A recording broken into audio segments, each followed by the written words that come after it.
nature faces a polar vacuum. And in geopolitics, when this happens, what happens is some sort of regional or larger power takes over, does something incredibly despotic and cruel, and then rules it through fiat. You were just wrong. Okay, so what in the fuck does my cousin DeAndre got to do with some Israeli Haji niggas shooting at each other? Because if his got shit to do with that. That ain't his business. That's your business. If his no, it's not. We're an ally of Israel and bound by treaty. No. Why is somebody so fucking illiterate bothering to have an opinion? But good God. I mean, there's a guy telling us that Lockheed Martin sells schematics. For y'all motherfuckers. I think that's Lockheed Martin sells schematics. This guy has no idea what he's talking about. I think if you sign up in the military and you want to have an opinion about where you're going to be deployed, I think you're off base at the beginning. Out of his mind, because that doesn't happen. Yeah, I mean, Marshall, he's out of his mind here because when he talks about what Lockheed Martin sells, we're not able to have a discussion. He has no idea what Lockheed Martin sells. Yeah. Oh no, nigga! No, he doesn't have any idea, because if he did, he would understand that Lockheed Martin's largest sale came from fucking commercial aircraft. Well, dude, he said what sounded like the F-23, which, if he is referring to the F-22, the F-23 is a plane. It wouldn't be Lockheed Martin. It's a Northrop development, and it's not sold. If he means the F-22, it's not sold outside the United States. I don't have any idea what he's talking about. And when they do sell planes, especially if we're not going to sell the schematics. I mean, we usually have to make, don't we have to make them, most countries, I think Israel, for whatever reason, did something to where they don't have to, you know, but generally I think they have to get the codes in order to even operate their fighter jets every day.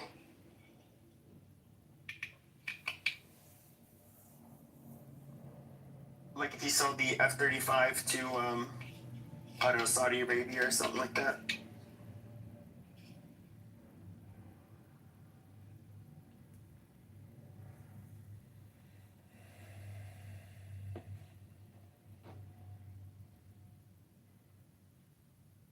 Is it quiet or is my shit fucked up?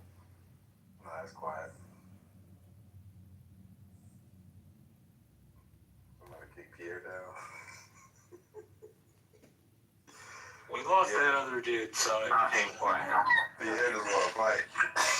Well, it's just a waste of time because he has no idea what he's talking about. He's literally wrong on every single subject. And not just wrong, but like just saying things that are like obviously wrong. He's right that the Iran war is bullshit. He's right that the Iran war is bullshit. Yeah, that could be. But what he was wrong about that war was he said that the U.S. should not be allies with Europe because we don't get anything out of them, and that we should be allies with Iran because we could buy oil from them. I mean, it's just the most. A whole while bitching about how we're not self-sufficient. What the fuck is wrong with it? Yeah, that was his other argument. Should be self-sufficient, and that the U.S. should be allies with Iran. It makes no sense. Allies with Iran, that's 100% possible. We were in the past. Yeah, Not this regime. Never gonna happen. With a different regime, possibly. But with this regime has had a history of attacking the United States from its inception. 2,000 plus American servicemen and 4,000 to 8,000. That is incorrect. It is Iran that has instigated attacks against the United States.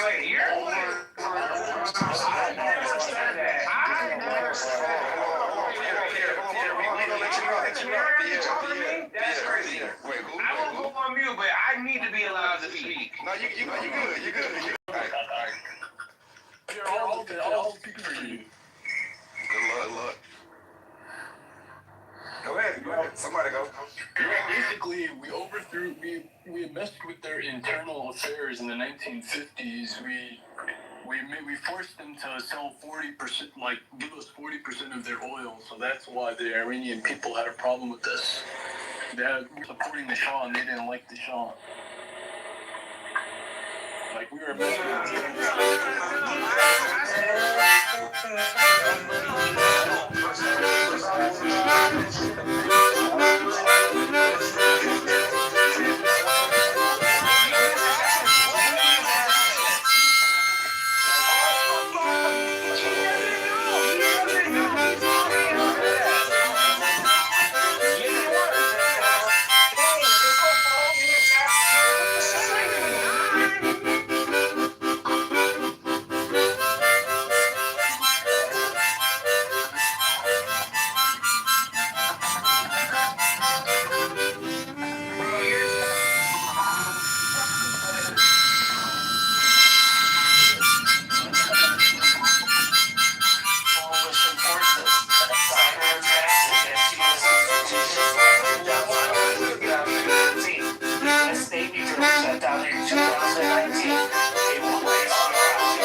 Marshall, let me ask you this.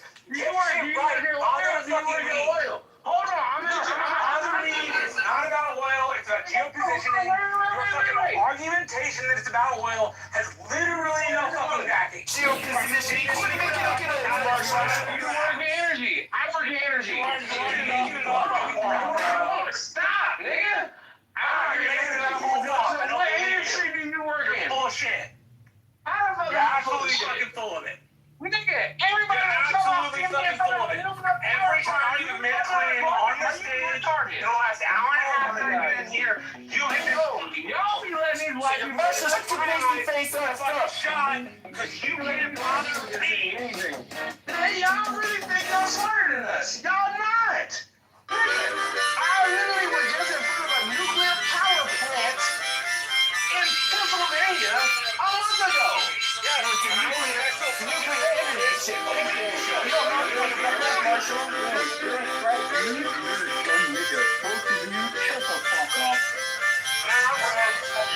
I'm good. I'll continue hustling.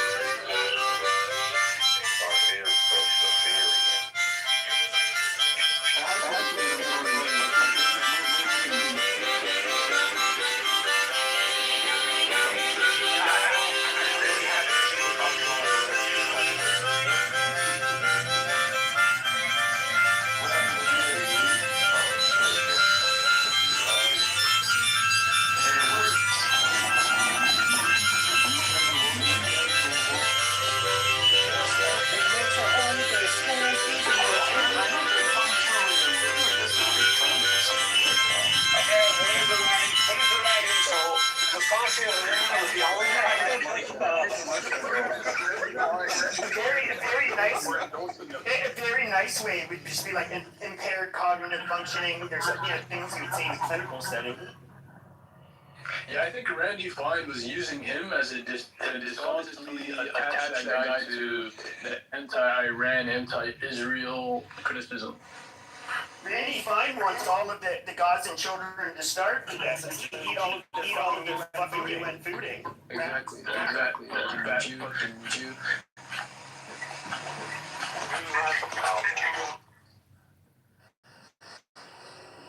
Okay.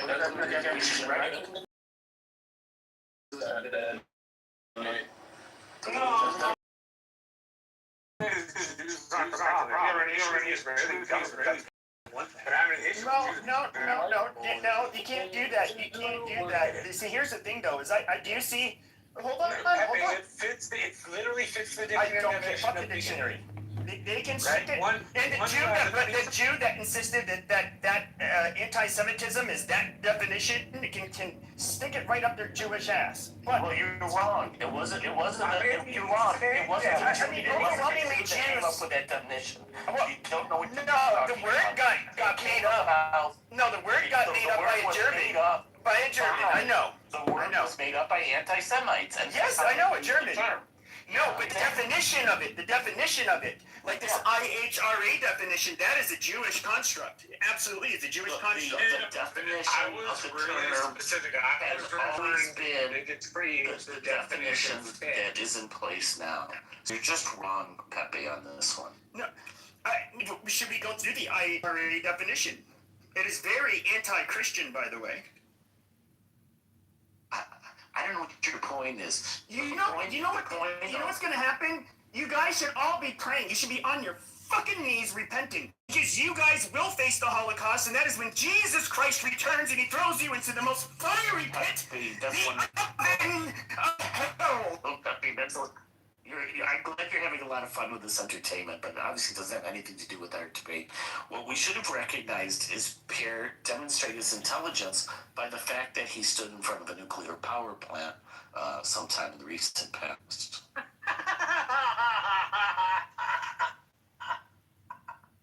That's a good He literally said that.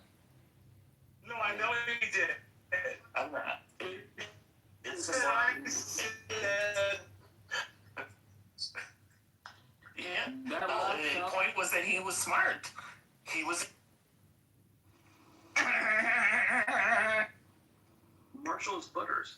I mean, that guy is retarded. He came in here. He came in the room to fight. If I'm Butter from me. South Park, I will fucking take that. Butters is occasionally cool, so, you know, I'll take it. Butter But is did you come in the room? Anglo-Saxon, and I don't think you can be him, bro. You're Kyle.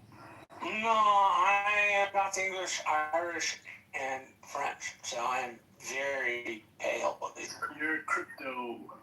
No, he's not a Jew. He's definitely not a Jew. Then why would he have a fat Jew in his poster? Like, why? Why is he a fucking fat Jew? Like, what is the appeal to white Americans for Randy Fine? Oh, you're talking about Randy Fine. No, Randy Fine is a disgusting fat ass. Like, why is Marshall not a Jew? No, he's That's not. what I'm talking about. Yeah, what's his appeal to Randy Fine then? What's appealing to him?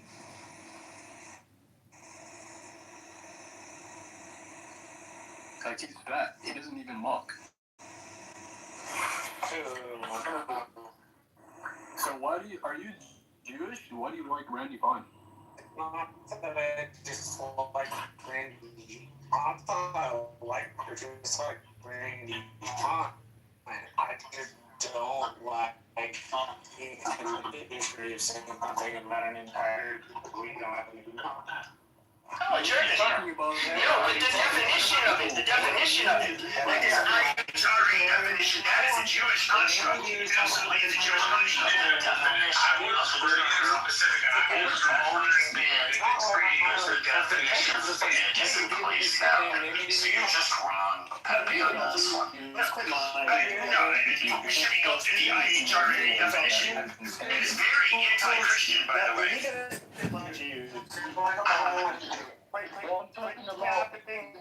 I'm talking about Randy Fine.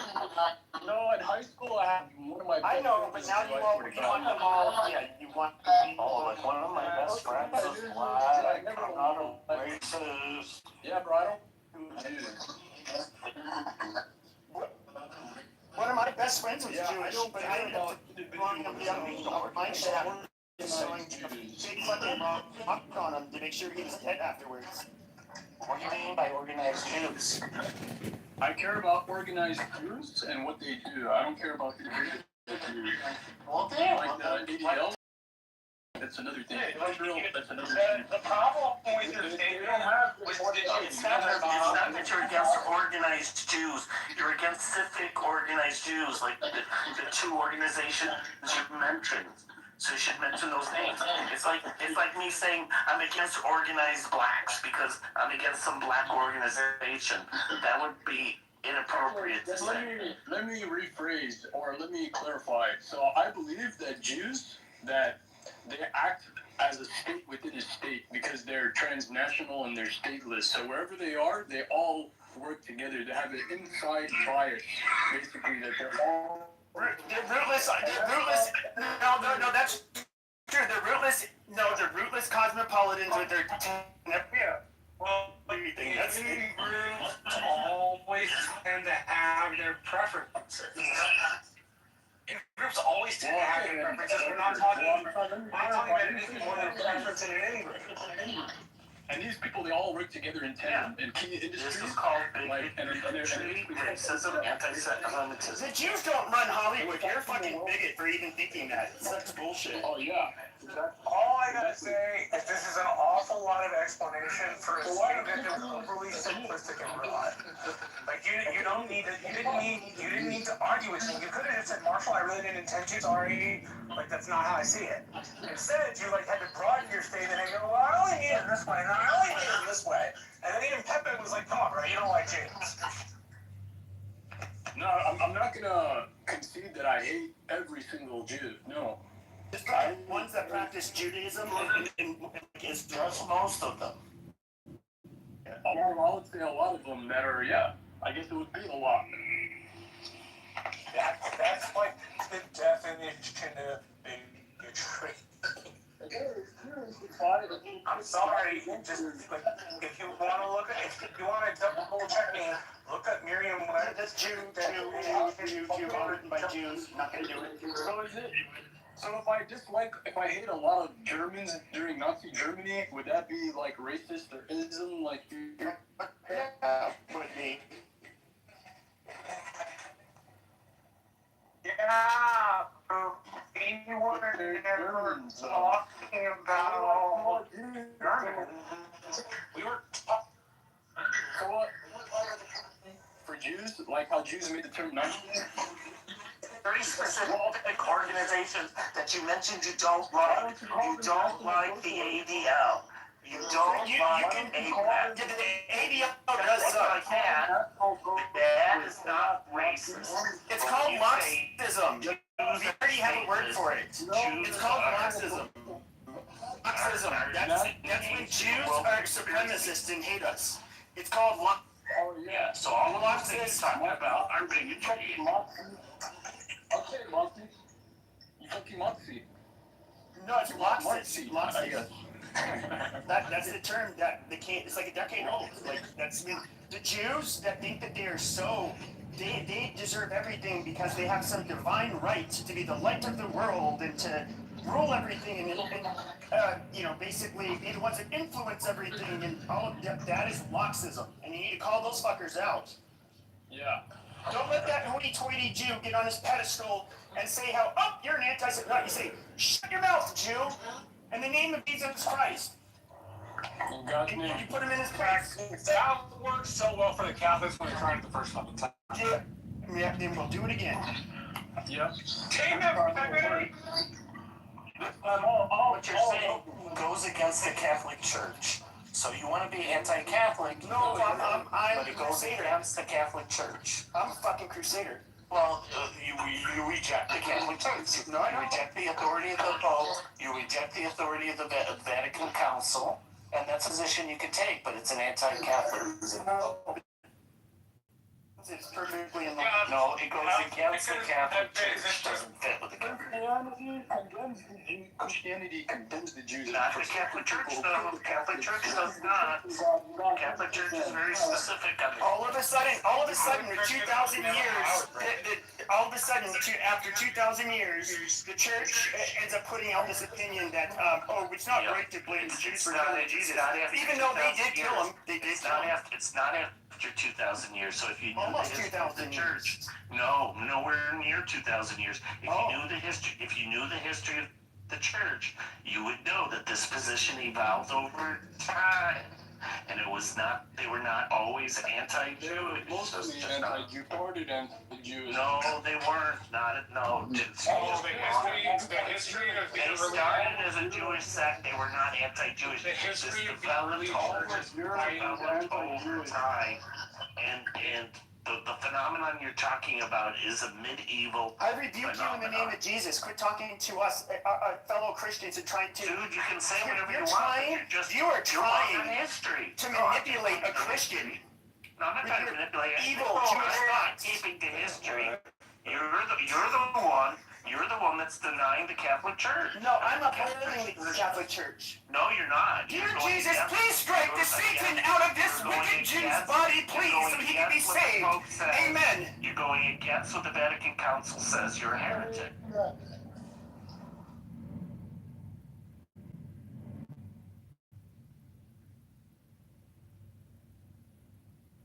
You made Marshall leave.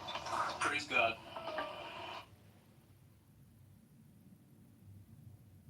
Did Pierre leave too? I think Pierre was moved down, and I think Marshall left. Praise the Lord. And Puppy took a chill pill. So Bavarian, what's your dog in this fight? What you standing on? I'm on Team Pepe, bro. He's an Arab Muslim. We get along. Exactly. I'm Arab, bro, but yeah, bro, I fucked with everything that he said. I fucked with Nick Fuentes, and to be honest, I listened to Hitler's speeches in English, and the first 20 minutes made me cry. Praise be to the Lord. Praise the Lord. So, Pepe, you're saying you're pro-Hitler now? You didn't know that already? It's like my fucking idol. Holy shit.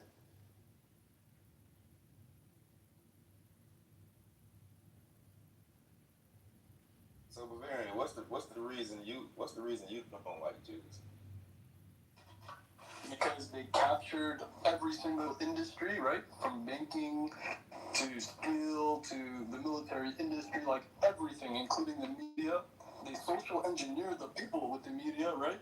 So that's why we have feminism, LGBT, people are retarded.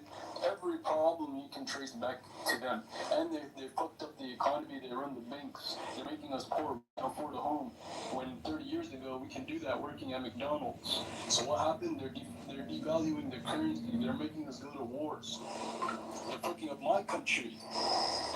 I shouldn't even be here. I should just live in my own homeland with my oil money. That's how I'm supposed to be living. Bavarian, if that's true, so Bavarian, if all of that is true, why did they let you own?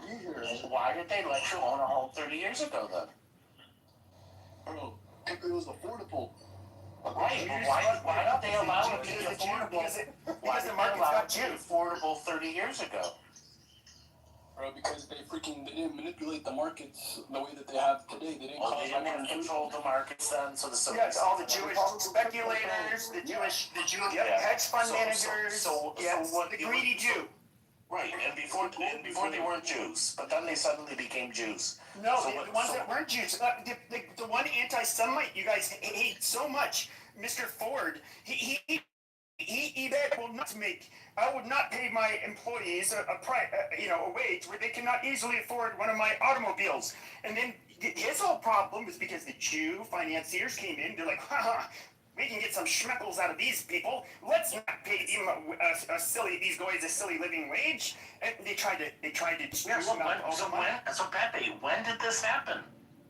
I don't remember, but this happened, bro. Oh, you don't remember, but you know it happened. Oh, okay. The international Jew. You guys remember I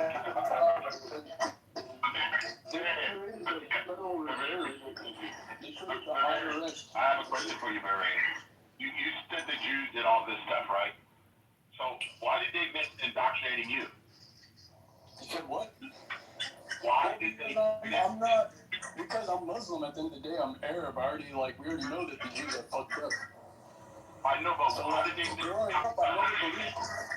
up, I never believed the Holocaust. Yeah, Catholics and Muslims have immunity through our faith. We don't come to the Jews like. Let me talk to him. As a kid, I didn't believe in the Holocaust. I know, I understand. All the stuff you said, I got it. My question is, you are so indoctrinated by this one people group that you are ugly. If they cannot indoctrinate you, why are you so focused on? Where they indoctrinate everyone in, most of the society. Fucking you, though. How did you get so indoctrinated by the rhetoric that you say?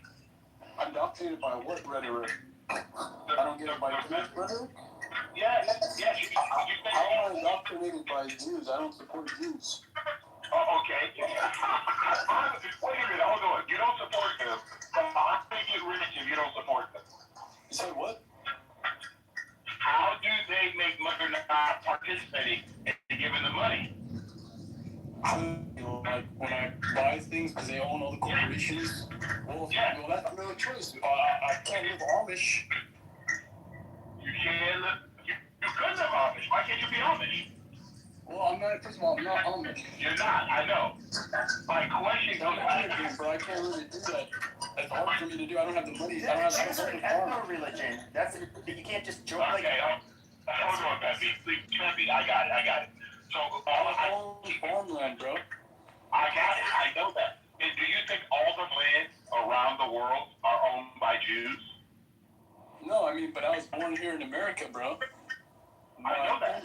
They destroyed my home country by the Jews and America. Okay, so give me one thing. I just want one thing. What have the Jews destroyed that you know that affects you? America. Okay. America. No. Give me something specific. That's too broad. So, the banking system and the economy. So we can't afford it. Okay. No. You're doing multiple things. Okay, thank you. Please explain to me, how did the Jews destroy banking? So, first of all, they monopolize banks, right? You know what? Right now, Fractional reserve banking. Their banking policies like that. Like they lend out majority of what's in the bank. I blame fucking asking for all of this shit, fam. He's the one that these problems. So I'm asking you this last question. This is my last question for you. Do you know how many total Jews there are in the world? Yeah, 5 of them. Okay. How many total Jews in the world? 5. They're like 0.02 of America in the world. In Israel, there's like 15 million. I don't know how much around the world is that. It's like 16 or 17 million, I think. Okay. So thanks. So let's say there's 16 million. There's 8.4 billion people on planet Earth. What you want me to believe is that these 16 million people is controlling the whole world. You don't know that they own the slave markets and the slave No. The markets were closed. Dude, they did not own the slave markets. That's not Hold on, guys. They were closed on Saturday, not Saturday. Hold on. I'm going to say this to you again. I will say this to you again. You want us to believe that 16 million religious Jews or non-religious Jews run the whole world and work. Okay, hold on. So is that what you're submitting to all of us? I just want to make sure. I believe that they have monopolies in key industries, and that allows them to act as a state within a state. So that's exactly what you expect us to believe. All right. You expect us to believe on a planet of 8 billion people and 16 million people control it? Before anything, can Wait a I second. ask you one question? Only Let's one get back to- question. Let's get back to specifics. Can I ask you one question? So he said that fractional reserve banking was an example of the Jews taking over the banking system. Fractional reserve banking in the United States goes back to 1781. So don't give me this BS that this had the Jews were behind it. I said that's one of their policies. Who controlled Yeah, but banking you're back wrong. in the 1700s? It's Just because it's considered it goes back to 1781. So there's always been fractional reserve banking in the United States. It's not because of the Jews. It has nothing to do with the Jews. They had to cut interest rates, so you shoved the Jews into doing it. That's So not there true. are a lot of people for Jewish banking, but they don't control any of that. They made the Civil Rights Act and the immigration policies. They brought meaning to this fucking country. They create the immigration You policies in the think United States. Jews control the immigration policy? Perhaps one of the there's a few things. First of all, we can look at the far radical left and the very prominent roles that is a lot of Jews, to say the least, in the U.S. But if you look at the 1965 Hart-Celler Act, that was something that was spearheaded by Jews in particular, and there's several reasons for it. But long story short, Brunei, whatever the ADL was called before, they're the ones who had really pushed for it. They ended up getting somewhat of a coalition, mainly with Italians, because the nation of the national quota that we had for the nation of origins, which favored Western Europe, disfavored Southern and Eastern Europe. And so they ghostwritten, you can go on ADL's website, you have problems really, but they ghostwritten a book. God bless America! Chile, Argentina, Uruguay, Paraguay. You know, at the time, many of them, in their opinions, Jews did feel uncomfortable living in a country that was largely homogenous, where they were racist. You know, those kinds of populations that usually turned on them. And also, they felt like there was a great injustice done when ships were turned back from Germany and Eastern Europe, where Jews ended up basically having to face the Holocaust. So those were their main motivations, I guess you could say. But yes, that was largely I'll just use the term spearheaded by Jews. Civil Rights Act, that was the quote-unquote white people that were with Dr. Martin Luther King. Jews in the ADL bragged about this. I mean, that's widely known. They did take a very leading role in civil rights. So, I don't know. Yeah, you don't know much, Pepe. Try reading a history book sometime. I'd like to answer the question of why are you jealous of Trump? That's really just a fake title, kind of like a lot of the bullshit that Pepe says about Jews, because he's got a limited scope of understanding and very limited awareness of who the Jews are, what they do, when everybody's personal lives is all about. Pepe just spreads his misinformation and hate speech because he's low IQ and he's got brain rot. But the truth about Trump is that everyone on this app, from liberal to Democrat, anybody with hate in their heart is merely projecting onto our glorious orange president because he's evergreen.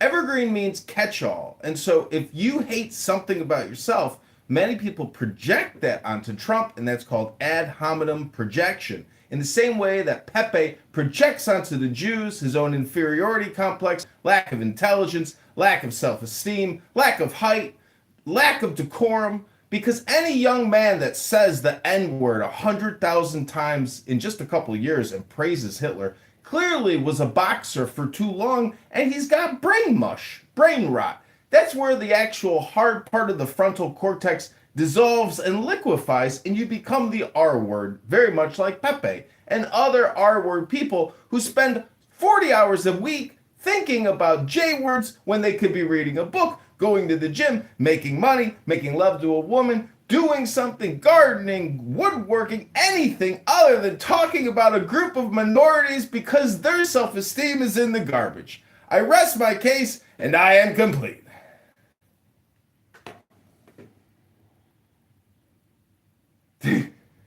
Hello?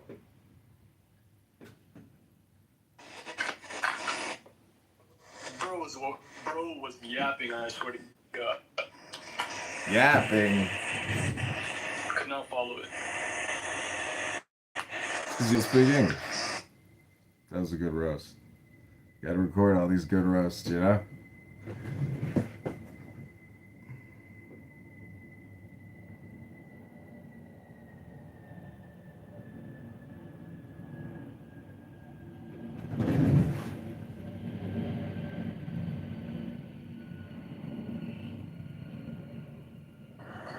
Is this room going or not? Is it shut down? Oh. It's debris.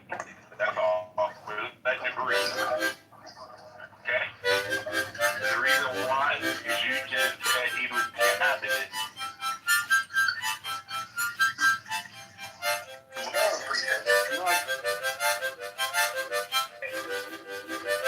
In the title of the room.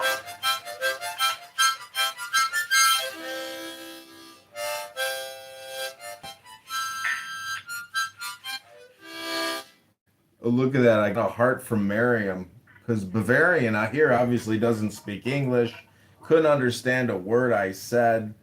And so again, if you are living your life and you don't like the J words, well, do you know how much history there is to actually sort through and look up? I was putting some links in the chat about when Americans, for the first time, went to war against the Muslims in Tripoli. Because these cocksuckers were running slave rackets and they wanted America to pay them their jizya. And you know what? That Ummah, we busted their asses. And we got our soldiers back, but we still paid them $60,000 when our commander said, fuck that, don't give them nothing. So there's always conflict, and not many people know that America actually went to war with France after the French Revolution, and they killed their king. And we said, all right, well, your loan is canceled, and now, because you're attacking us, we are going to wage war against France. You see how political treaties and allies can change overnight?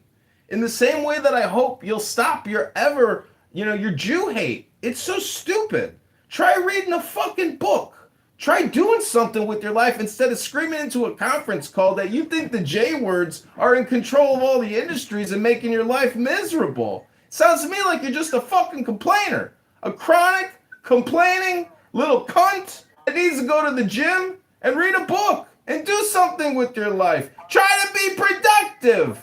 Hello? Try playing music. Maybe you're going to want to get a music instrument one day, and maybe you're going to want to start a band. Because you could make more money in music and create libraries of music than J-word hate speech all day. What do you think about that, you fucking loser? And maybe you're gonna want to start a band. Not many people like the Beatles, but at least they didn't spread hate messaging all day long because their brains were the size of my fucking testicle. You know, you got little brain syndrome. You need to be creative in life. You can't just go around complaining all the time like Pepe. That makes you pathetic. No woman can respect a man that screams into his phone J-word hate speech all day or even N-word speech all day. Hello? Hello? This is the John Kitover Band bringing you your reverse-engineered anti-Semitic reverse hate speech propaganda of the day to defeat the low IQ rats.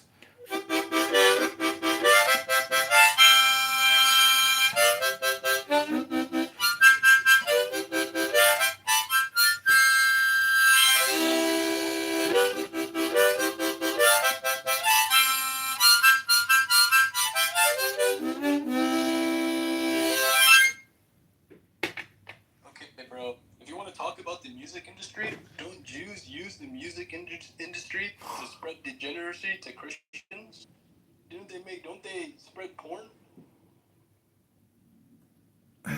Don't the Muslims call all the non-believers the enemy and they gotta pay a jizz tax, a tribute to their ummah? Sounds to me like the Democrats, basically. In-group, out-group. I want liberty. And you know what? That means I get to consume what I want to consume. That means I get to think what I want to think. Feel what I want to feel. Say what I want to say. I'm not a Muslim, okay? I'm free. I'm in America, and we wage war against the Muslim pirates, the slave masters of Islam, the blackmailers and the blood money Muslim hustlers, the terrorists, the mafia. We'll fight them all. Hello? Invade and conquer parts of Europe. They opened the castle gates for the Muslims in Iberia. And Muslims had it for 800. And guess what year it is right now, motherfucker? It's 2026, and we will blow up any cocksucking terrorist Muslim motherfucker and send them straight back to Allah. Hello? When the Spanish Inquisition was happening, they kicked out both the Jews and Muslims together because the Jews were helping the Muslims conquer Spain.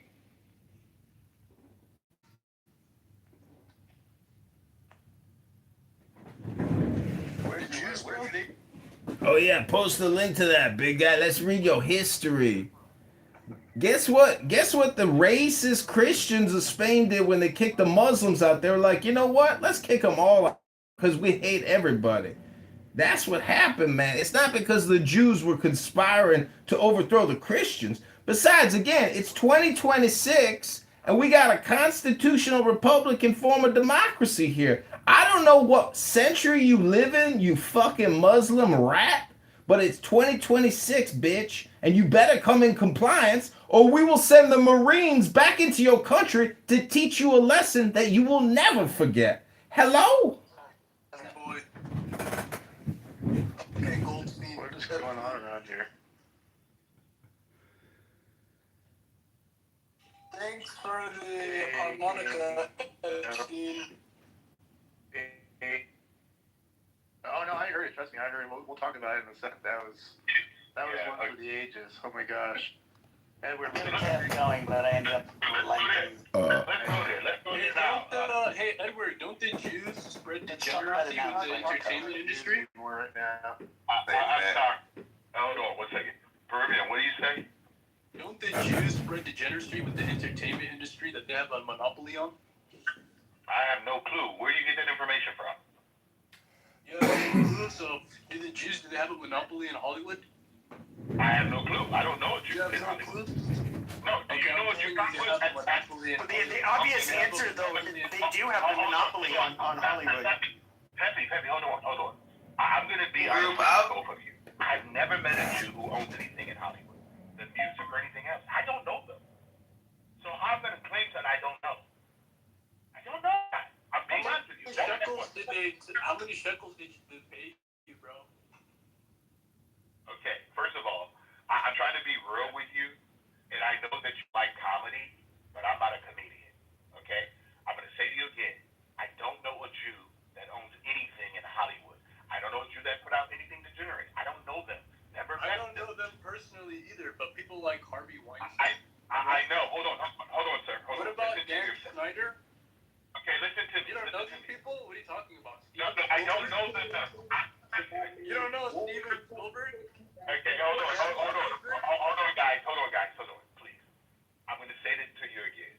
If you believe that you can just get on any speaker or mic and just talk because you've heard of a name or saw it in the media, and now you're going to go out and actually proclaim it, it shows people how much more that you have zero evidence of anything. You're just talking. Okay?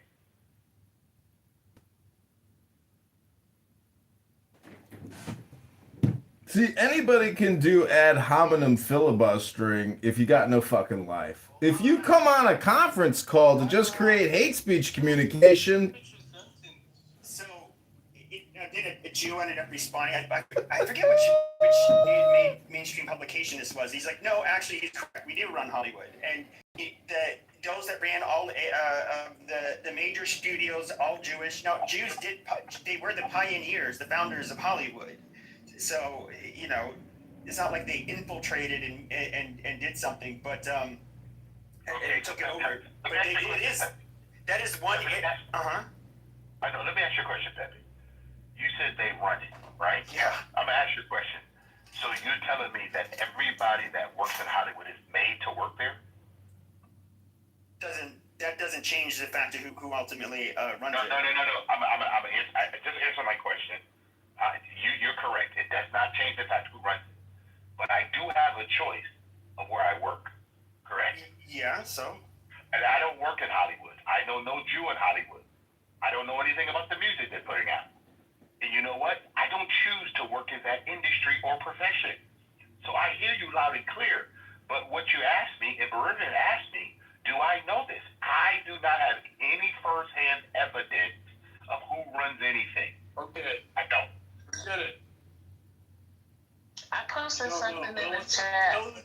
Alright, so let's tell you that we're telling you that the Jews have a monopoly in the entertainment industry, like music and the freaking Hollywood, even news, and they socially engineer the public. They spread degeneracy. In like your opinion, right? Because there's a lot of black musicians that might take, offense at what you say in Bavarian. You spreading a lot of Jew hate and a lot of bullshit. You should try to check your own society and your own culture before you start. They don't understand what I see on Twitter. All my niggas not Hey guys, if I Hitler. Okay, one more time. I drop you guys because listen, I have no shame. Please. I've been trying to say something. I don't know why they keep coming off the mic. Every time I say something, somebody come. I can join the room. Hello, lady. Yeah, moderators. Bavarian just said Heil Hitler. I think that's pretty fucking racist. You should probably kick that racist motherfucker to the goal. So, this is what I want to do. I'm going to let Lady go, and then I'd like Matt and King to get into what happened this afternoon in their conversation, okay? So go ahead, Lady, and then we're going to go right to Matt. He's going to introduce our friend King. My apologies for interrupting, but I did post a link in the chat called Hollywoodism and the American Dream. It's a link you can look up on YouTube on how the Jews created Hollywood. It's a very, very interesting documentary about how they created like television, entertainment during that time, and this happened like after the First World War, which was dealing with like Germany and I forget the other country they were going with. I don't know if it was the U.S., but um, I think it was the U.S. and Germany. I know the U.S. was a part of it, but anyway, um, it definitely deals with how they started to curate and create entertainment because that was during the time when the first black and white TV was made and all of that stuff. And making movies, and they created blackface and all of those things. So all of that. Don't forget the technology involved to actually distribute, manufacture, produce films at scale, not just all the negative shit you're talking about. I mean, I'm not one to say, but all I wanted to say, yeah, but just all I wanted to say, like, the Khazarians and the Khazars is really what they make up of themselves because they don't consider themselves white. Like American, like they despise white men, like American white men. So that's very telling. But they created this Hollywoodism, and they control the media. They control any outlets that influence large groups of people in our land there. Thank you for your intelligent. I'm going to take a Peruvian. 1 second. Okay, Mrs. Peruvian, did you hear what I said is going to happen? I'm going to let her speak, and I'm going to turn her over to Matt. Okay, I'm going to copy her document because I don't have any information on it yet. I want to go through it. So go ahead, Matt. Go ahead. Edward, appreciate it. Appreciate it, Edward. Thank you. Yeah, Key, do you want to start with the Kona? Yeah, Ro Khanna. So, Kona, yeah, so Congressman Ro Khanna will be, and this is breaking. I have several people I've spoken to. I'm trying to wait for actual documented evidence, but he's going to, right now, he's pushing hard. He's getting money from donors in India and other places to push hard for H-1B legislation to increase the number of H-1Bs in this country. And he and Thomas Massie plan on exonerating Donald Trump to get Donald Trump to say to push the bill and move it forward. So basically, their plan is to say, "Hey, we'll tell everyone that your name is not in the files and your name is not anywhere if you back this legislation to increase the number of H-1Bs in this country." Now, I don't know what Massie gets out of it, but apparently that's the plan, and there's a ton of money coming into him. Let's just put it that way. And he has his wife has estates and has a lot of that he claims he has no visibility into, but she has like she's a multi-millionaire both in India and also in the United States. So yeah, so I don't know how he's getting the money, but that's all I know. So I just want to share that. And then you want to talk about what happened this morning, Matt? Yeah, so I heard it like off and on. So I don't know the whole story of what was going on, but if you want to give certain the backstory, go for it. I mean, that was just, I heard that was incredible. But go ahead, yeah. Yeah, so, everyone's friend Ban was in Patty's room, and basically, so this guy came up. I forgot what that guy's name was, but he made a comment saying the way Donald Trump, he was talks to media and talks to reporters is horrible. President should be more respectful when they're talking. I said, like, okay, yeah, Donald Trump talks horribly to reporters, true, but like.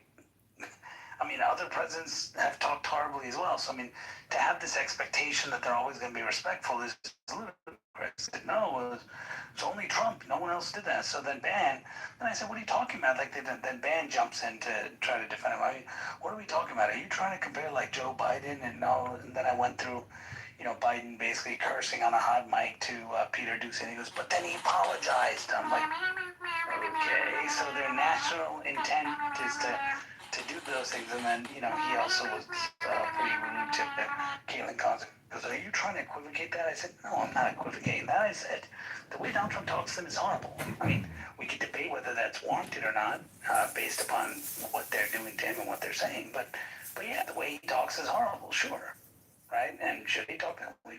Probably not. If they're being genuine and honest, but he just went back and forth, and he was going nitpicking over, like, I sent him a source about, what the White House did to journalists under Biden, and had a quote from you were there for that, Matt. Had a quote from the president of the White House Correspondence, and he's like, oh, well, it's not the president. I said, dude, the source says it on the bottom. He goes, no, it's a different timeline. He wasn't. I'm like, dude, it says it on the article. Like, what the fuck? He goes, oh, he wasn't president at that time. I said, so then Fox News is gaslighting. No, they're not. He said, well, then, are they telling the truth? That's not what it says. I said, read the article. It says that in there. And he tried to change the whole thing because he was trying to defend Biden. It was pretty hilarious. It Kept trying to spin it. It was classic goat, you know what I mean? And the things that you are saying, I love the part where you were saying, well, did Biden say that? Do you remember all the times you asked Ban that? Because what Ban does is what's the word? Not touches up. He projects. Yeah, well, not only that, it just like he'll say stuff that people didn't say, right? Right. He has a way with language. Right. If you listen to him, so he'll put his spin on what we know what Biden really said, and just do a whole different narrative around what he said, which makes it look like you don't know what you're talking about. You know what I mean? Right. On that multiple times. I mean, basically, around the comment where he was talking at Caitlin Collins, and he was like, you're a stupid reporter. And he goes, you know why? Why that was? And I said, yeah, because she asked him a question. He goes, no, it's because she said, why, do you think, Vladimir Putin should do this? I said, so she asked him a question. And he got upset. No, it's the context of, he didn't. I said, dude, you just said she didn't ask a question, and now you're saying it's because she asked a question. That's not what I'm saying. There's context to it. He says, you're stupid because the way. I said, did he say that? Like, did he actually say that because you asked this, or did he just say you're stupid? Like, you're stupid. Like, it doesn't make sense. And so he just was trying to justify it. And, whatever. I mean, in the end, it was like, I'm not going to go on. Yeah.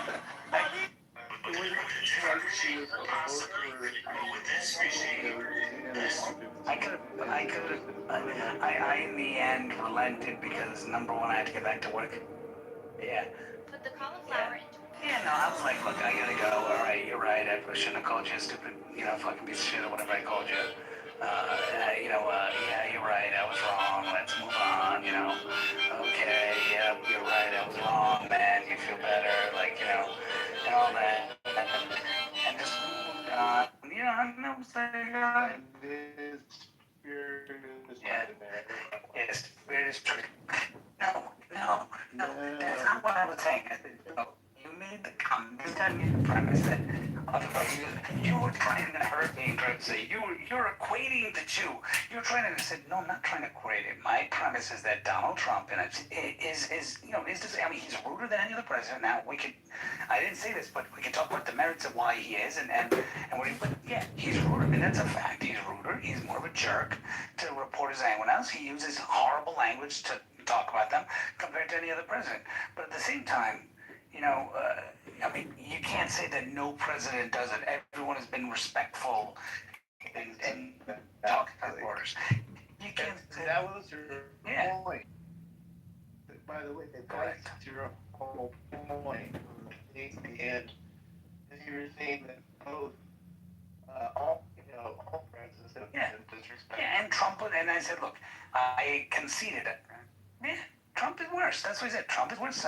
But to make this premise that they should be respectful at all times, which is what this guy is saying, like, were you outraged when Biden said, oh, then Ban says, oh, you gave only 2 examples. To say that he was horrible with 2 examples, dude, the guy was cherry picking his questions. He was so. The problem is, all you're paying attention to is the media. You need to pay attention to the facts, not the media. Pay attention to the facts. Bullshit. Stay away from it.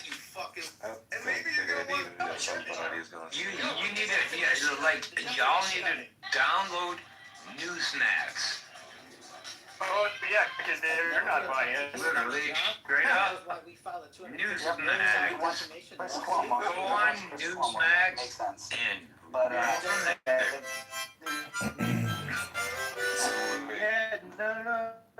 you don't have, you choose who you want to listen to. On our You choose who you want to listen to. Like, you choose how you want to listen to me. Girl, but check this out. But like honestly, like even Newsmax is a like too. I mean, in news too in a way for our side, in that way. So I mean, it's hard to find like down the middle, like somewhat reasonable. But now, what I was gonna say was, I mean, for how much shit Trump does get from the media. I mean, is the number 90% negative coverage? Is that real? Does anybody know that? That negative coverage. But then, people like Ben will say, yeah, but he's got a whole network. Like, look at what he does with Laura Ingraham and all this stuff. And I was going to go down this road, but then I was like, if you guys were on stage, at least I had a couple more people on stage, I would have done it. Yeah. But I was going to go down this road of saying, look, you want to go to this? We could, let's play this game. That's the wrong area to be in. I don't know why anybody would want to challenge us in the media area. That's been Matt, my biggest thing so far is they've been complicit. Well, Matt, they'll say Fox News list. The thing to be very clear on, and you can do it right now, Google Fox News nightly lineup, right? And you'll see that they don't consider 8 p.m. to 11 p.m. as news. They don't. But they call Abby Phillips news. They call, CNN calls Abby Phillips news. Right? What's that dude? The guy they always... Yeah, Anderson Cooper. They call him news. Wolf Blitzer. Yeah, McDonald, they call him. They call Caitlin Collins, they call her news, right? So they call these guys news, right? Now on Fox, they have Brett Baer. Brett Baer is probably their only true news anchor, and he's at 6 or 7, right?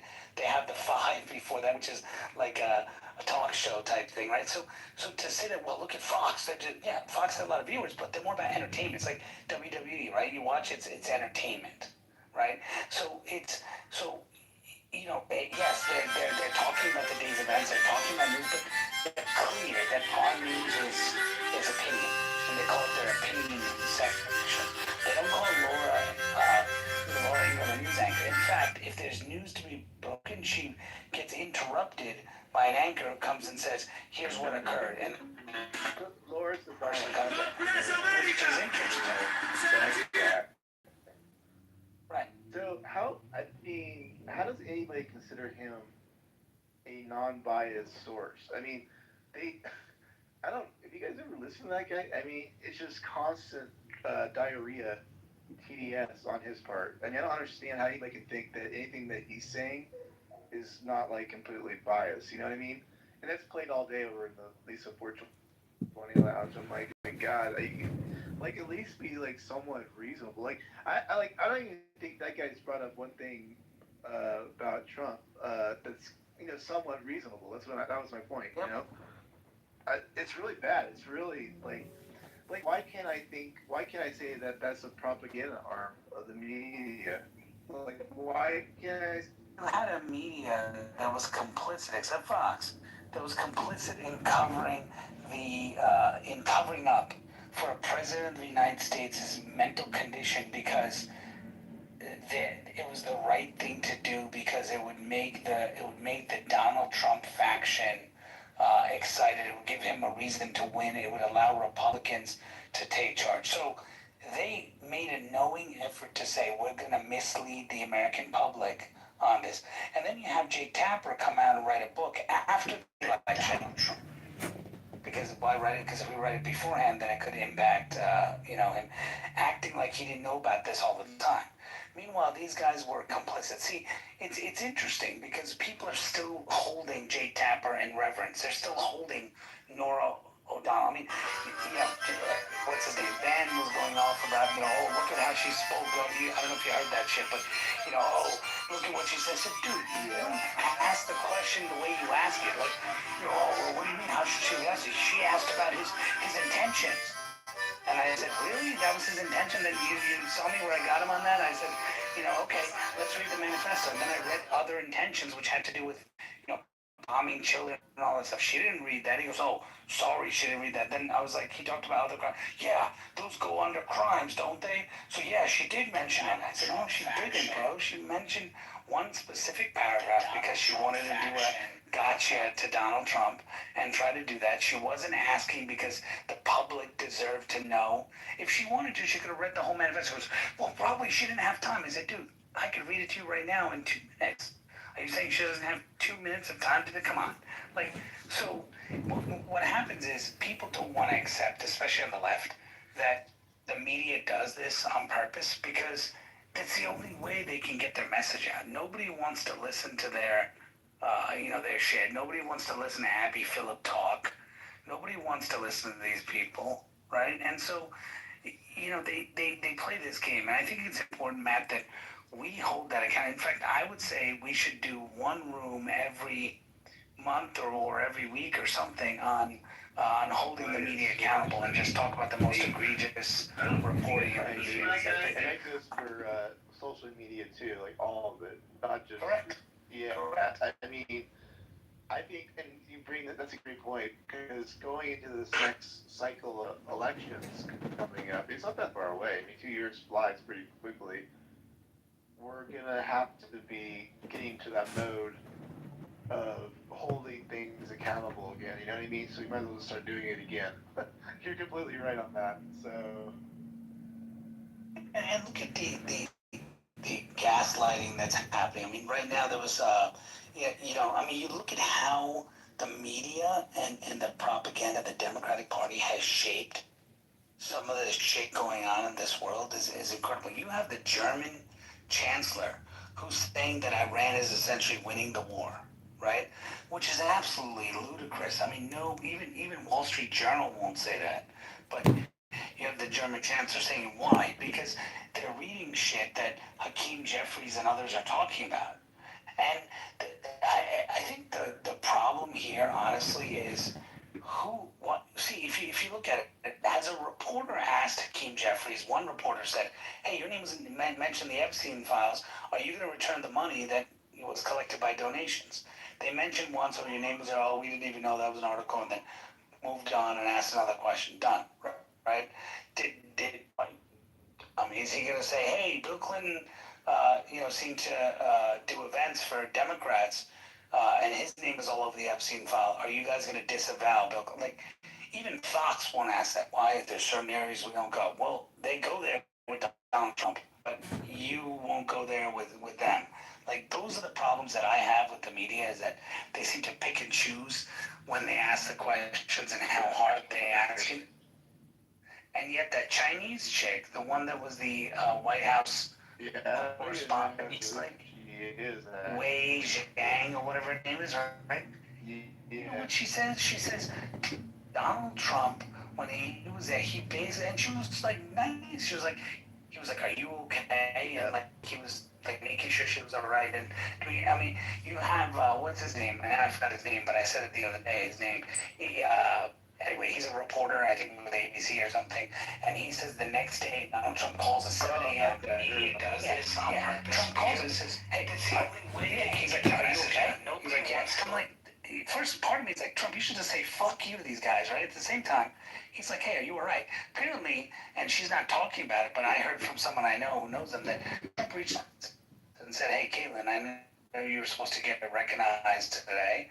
Why don't you come one day to the White House? Meet some of the team here. Press shop will take you out. You guys can have some food or whatever here. And invited her to come one day to the.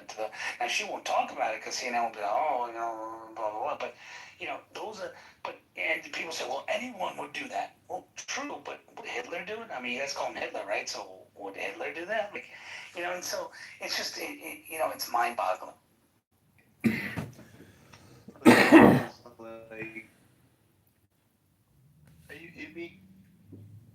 Maybe I'd be less on the media if, say, in that 60 days, which, by the way, I haven't watched.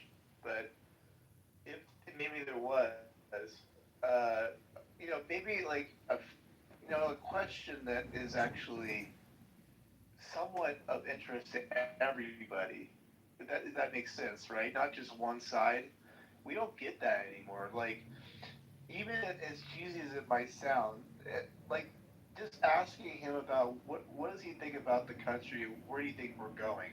Like that's a simple question that never gets like asked anywhere. I think if you go back like 10, 15, 20 years, you'll see a reporter asking our president that kind of question. You know what I mean? Like whatever happened to those kind of questions? All it is now is Well, man, we live in social media happening in the world of trying to make headlines happen and trying to get. Yeah.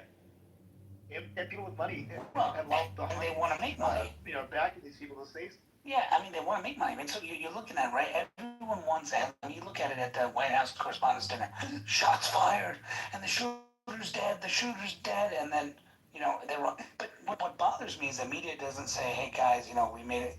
Hey, we made a mistake. We wrongly reported that the shooter was dead." They just kind of go on, "Oh, so the shooter's alive, okay," and they don't go and say, "Hey, we wrong."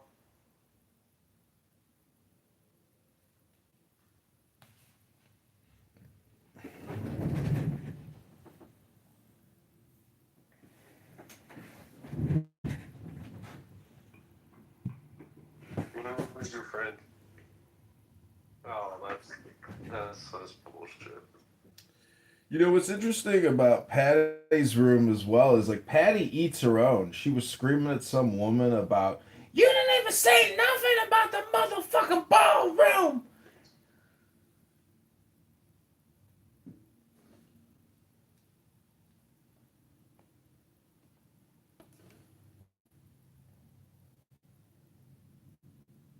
Hello? It's kind of cruising. But Brad, hold on. So CNN is also kind of pushing all in some ways. Correct.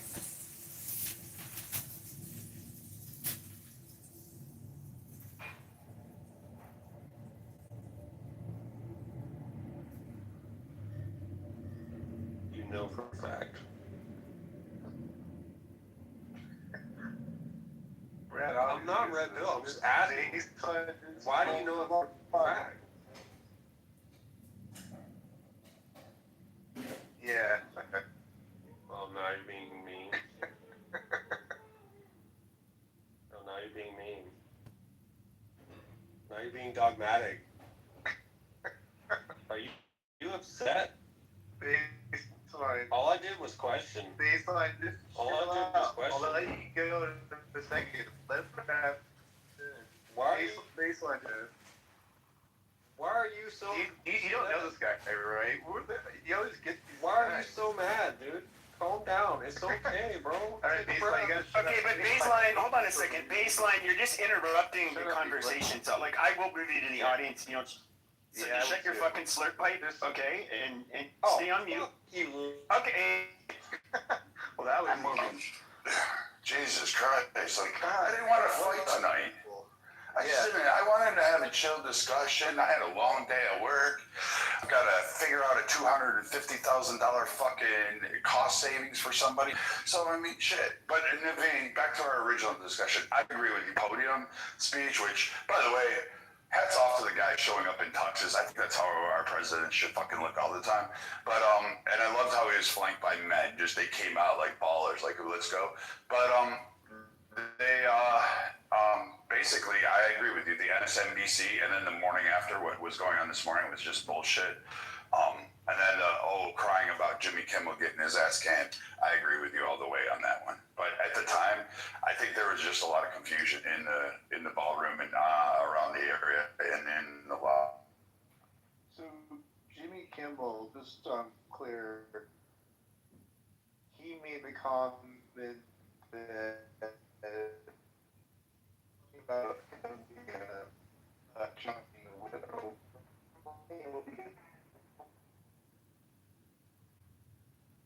But that's like, you don't do I don't think that's funny. Like, could you imagine?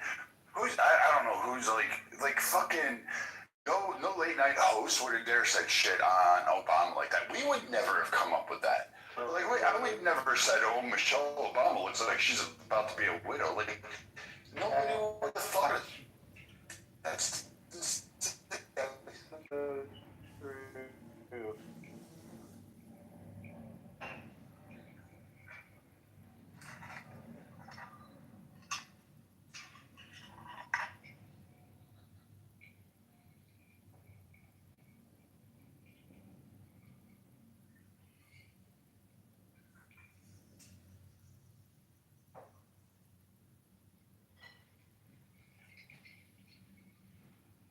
Well, I think it's his bias. So no.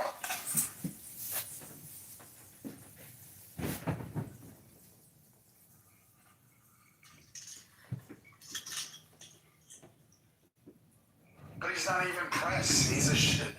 I personally say keep him on because we won in Michigan. I mean, it literally is. Well, Brad, the thing that bothers me is this, right? And we as Republicans don't do this, right? And even our media doesn't do this, but our Republicans should do it too, right? You know how every time something happens, they ask a Republican or they ask Trump to disavow, right? No one is doing that. Like, Dana Bash tried on CNN with Raskin. Do you feel responsible for your rhetoric? And then Raskin said, well, I don't know what you're talking about. What rhetoric? Well, I got no problem with Donald Trump. And blah, blah. And then she said, well, you called him a Nazi. Well, I mean, this and that's it. Then they just ended and move on. Say, well, we asked for a question. They didn't say, well, you have. How about Hakeem Jeffries? What's his name? That was crazy. He doubled down. He doubled down, bro. Yeah, he doubled down about war. Hakeem Jeffries just recently, wait, didn't he double down this morning? Or was it Sunday? He said warfare, yeah, there you go. Yeah. They're out. And he doubled down. And that's acceptable, right? So why is everyone not going to Schumer and going to every other Democrat and say, do you support the comments of Jeffries? Do you support? No, they don't. They just go, oh, well, Jeffrey said, okay, let's report it. But let's move on. Because if we keep asking them that, then one of them is going to get caught in something. It's just like with Swallow-Well, right? They cover up all the... Wait. That's a good point, Naveed. Did any Republican come out and say anything is a blanket target towards the Democrat Party about Swallow? Never. No, is there any... No, not even Trump. Trump didn't say anything. So, like, again, they get a pass on this, and then as soon as we do, because, he swallows well,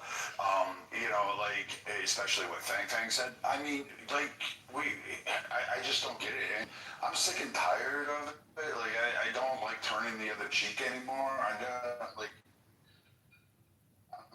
just tired. Everybody's tired.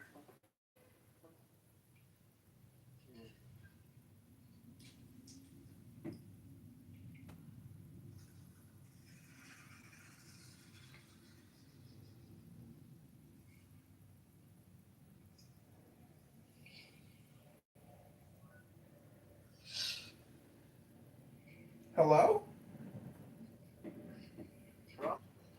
Trump should take advantage of this and flip the tables on the media, or at least the people that's in front of him at any given moment, and ask them if they support the manifesto. It's really simple.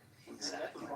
At the bottom of that, it's saying that he's a pedophile, that he's a rapist, and all these other things, and they've been saying that. So they should just get them on record. Yeah, that's 60 Minutes with the bullshit or whatever that interview was.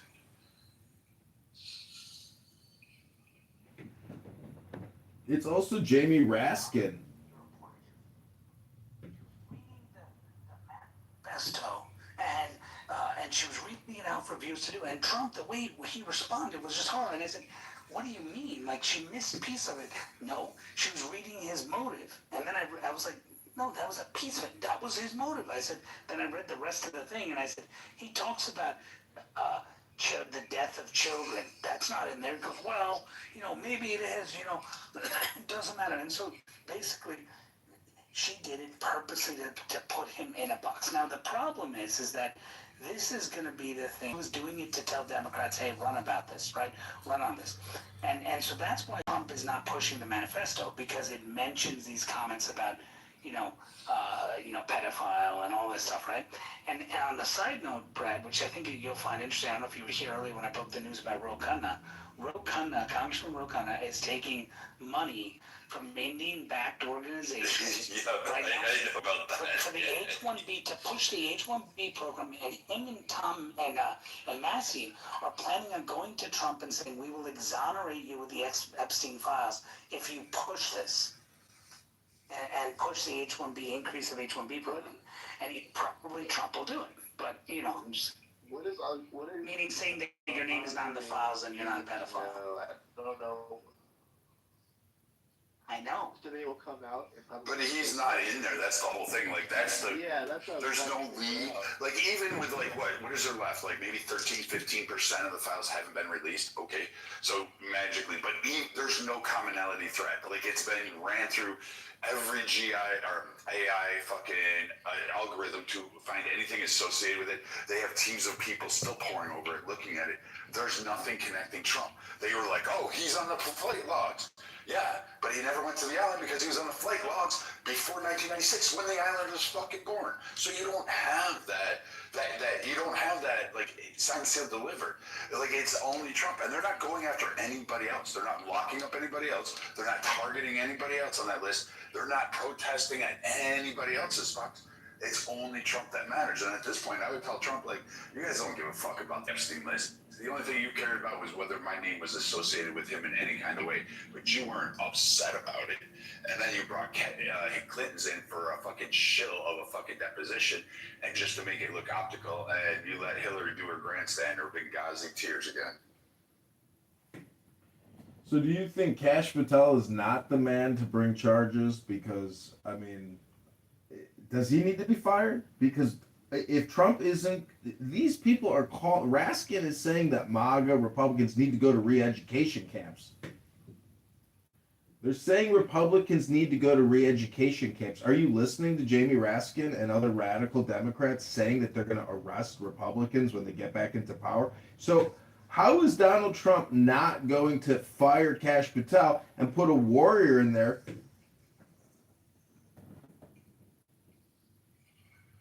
Kick me from the room to the goo. Kick me from the room to the goo. They don't want to hear me say the truth. So they kick me to the goo. They know it's true. Why do they kick me to the goo?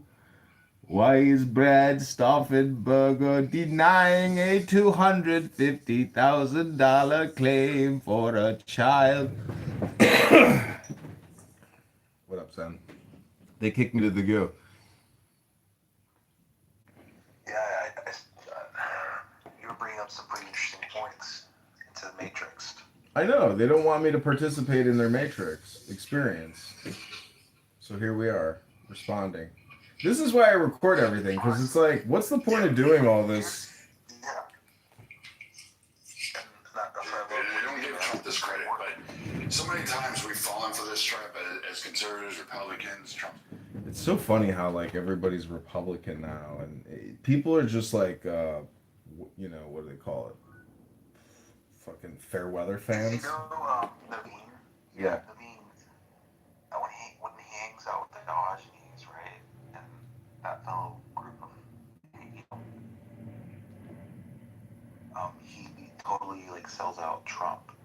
And now, when this happens, it's like he reverses his policy. He goes to supporting him again. Yeah, Naveen is a super fair weather fan, but he does provide some interesting gossip that I will say that he's somehow privy to, some relationships he has. Welcome, Miriam. Hi, guys. I support Trump for 100%. 100%, always, forever, right?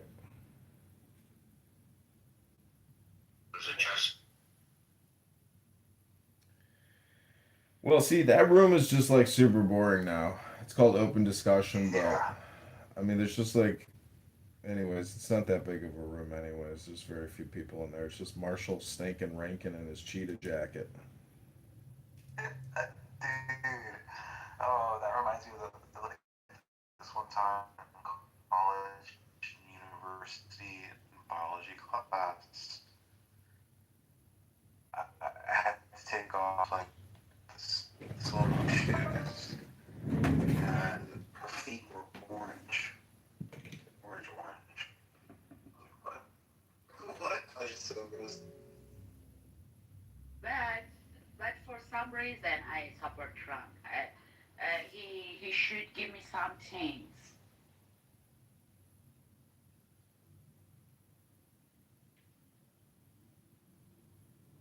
Do you have any wisdom to share, Miriam?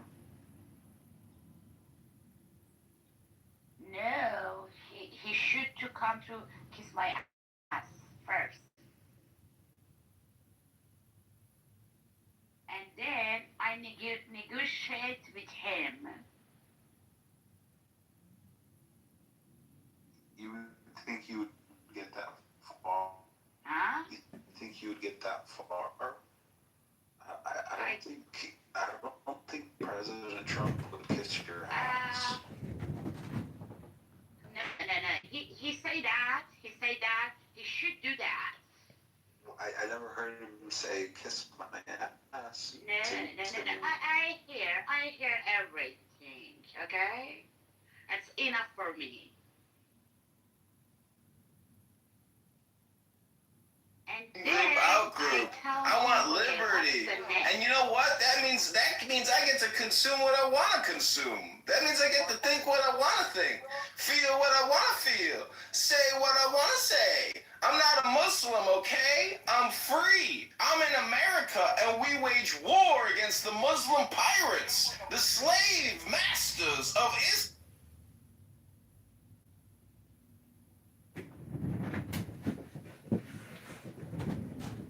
So, I've always voted Republican. I've never voted Democrat once, and never thought I ever heard a Democrat speaker ever say anything that I considered to be truthful.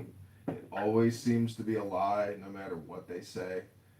And so I've never ever found myself in a position to want to vote for a Democrat. And I've voted in I think every major election of all time. I mean, I voted in the Green Party once for Roseanne Barr because I figured, Roseanne isn't going to lie. So let's vote for Roseanne. With the press secretary. No. Like all this stochastic terrorism that's being sprung up by the Democrats.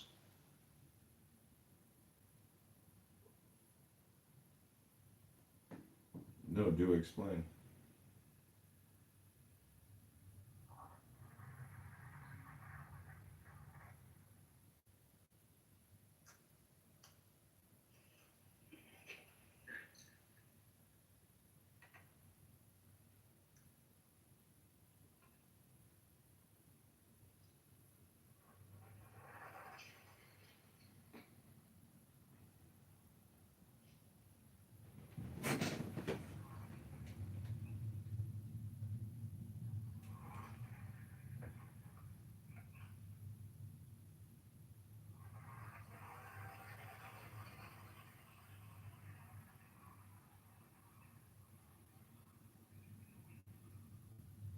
This was a part of the manifesto from that guy.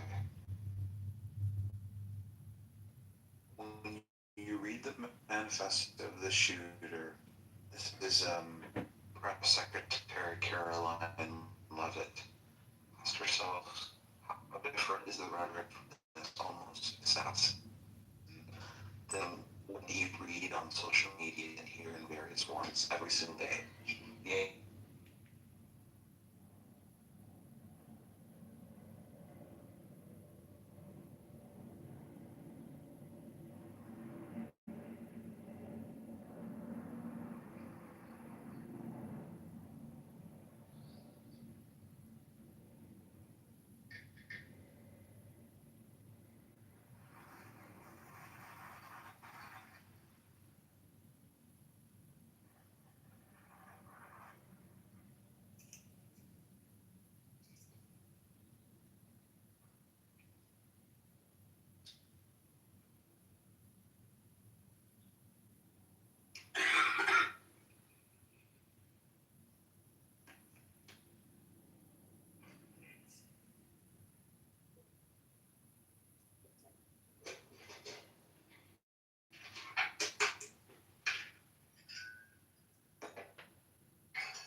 mother, I ate you.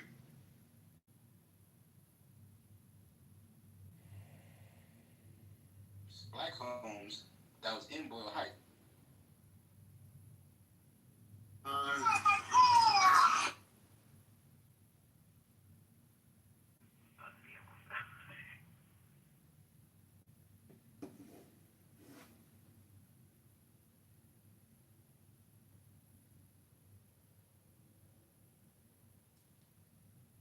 Sometimes we smoke hookah, we smoke cannabis, and it's chill. Yeah, but you guys were very they're very perplexed by me, Neil, because the thing is I'm stuck in their fucking time loop algorithm because they can't fucking figure me out. They can't diagnose me, and so they've got all their behavioralists in there and all their stuff, and they're just like, wait a minute. You're too advanced.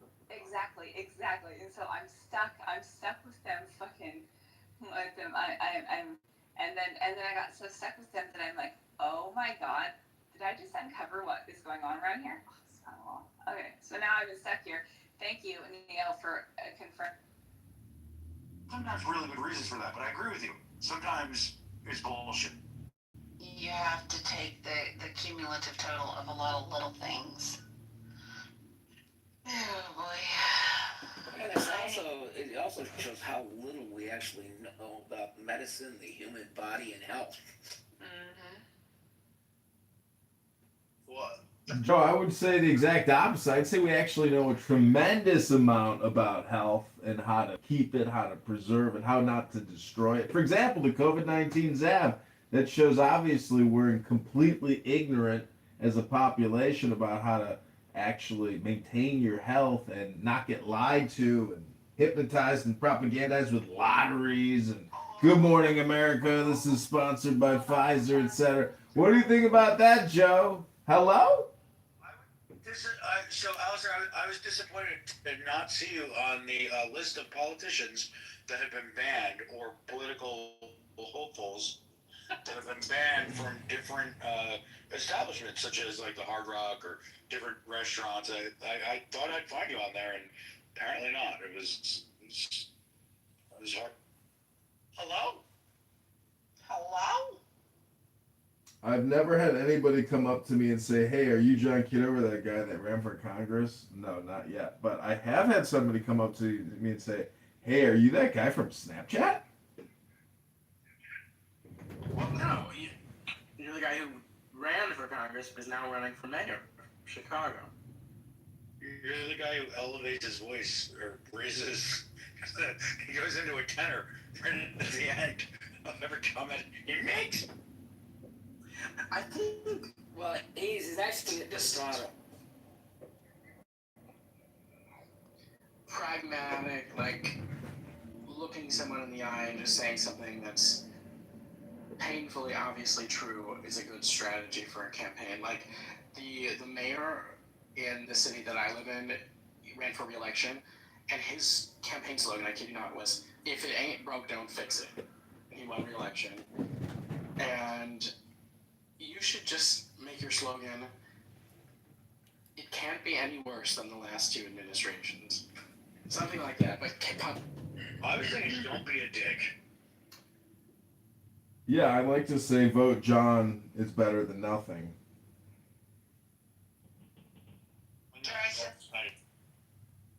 Yeah. I'm gonna send you a text. I forgot who was in the room. It's about Austin. Oh, well, you better be.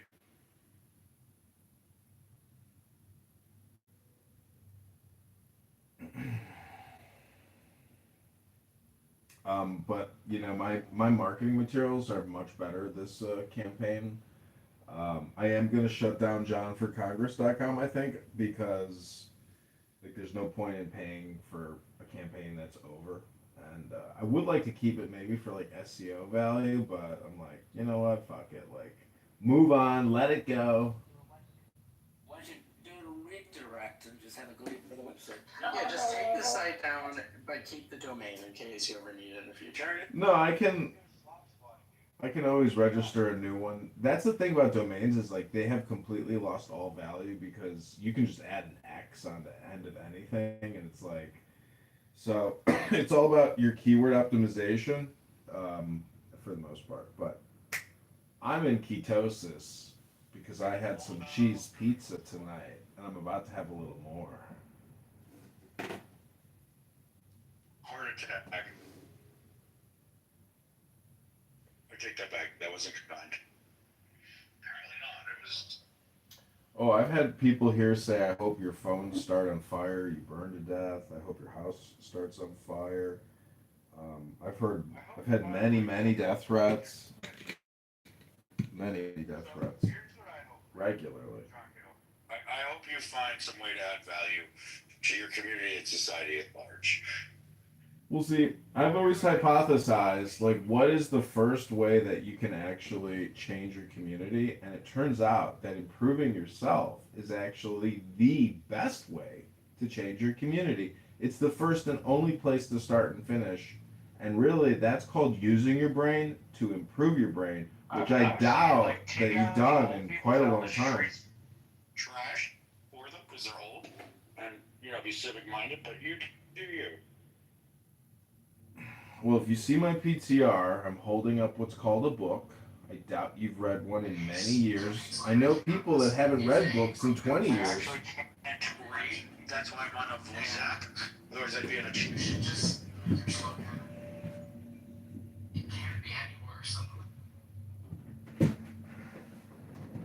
See, actually, you can read because there's this thing called audiobook, which is the same thing as a book, except in an audio version of a book. Hello?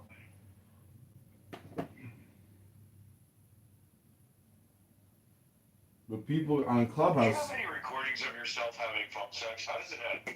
Does it end with a hello?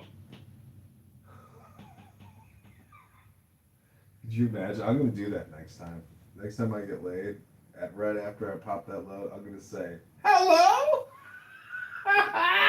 Do you consider phone sex you getting laid?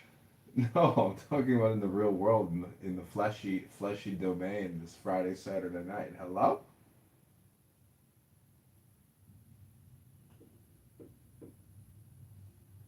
Thanks for the recommendation. Why did you say hello to me after you had your orgasm? Oh, this guy Austin Powers, I know. He goes by a rubber ducky pirate. He told me that if you say hello after you ejaculate and then you articulate, you can go into ketosis, and it acts as an anticoagulant for fat, and you can lose weight. Hello?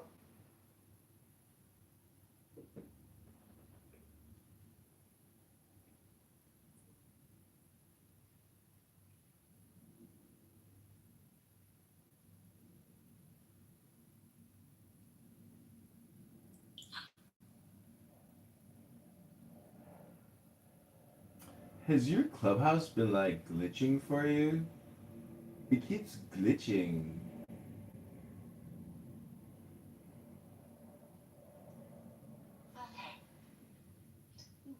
Glitchy? Well, I keep getting kicked from rooms, and I'm just wondering, is it because my mic is not working? John, can you spell cup? Hello?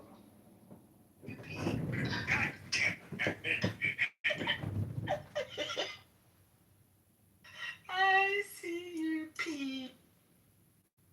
You do not. No, but.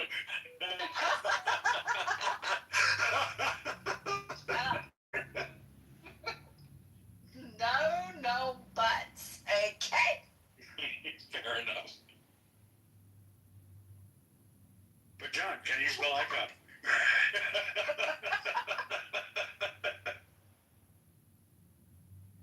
Oh boy. My goodness.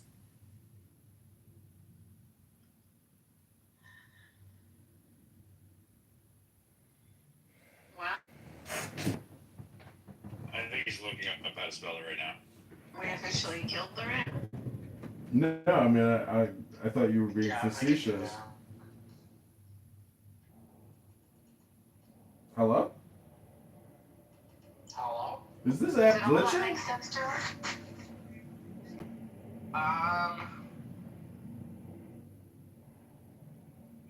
Maybe not one part of it. Alright.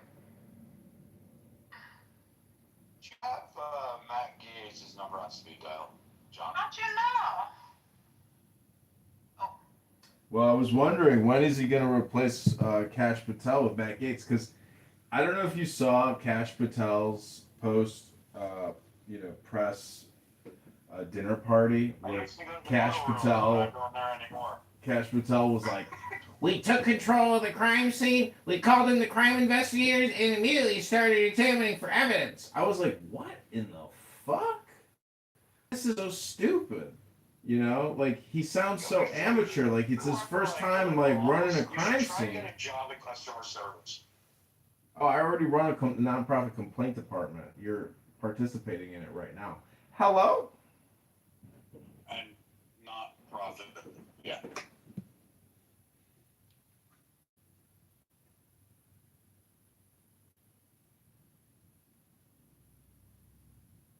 I'm so fucking bored I could weep. You're always bored. The city's gone vulgar, darling. I saw a gutter rat in the lobby. The lobby. They're letting them indoors now. Oh my goodness.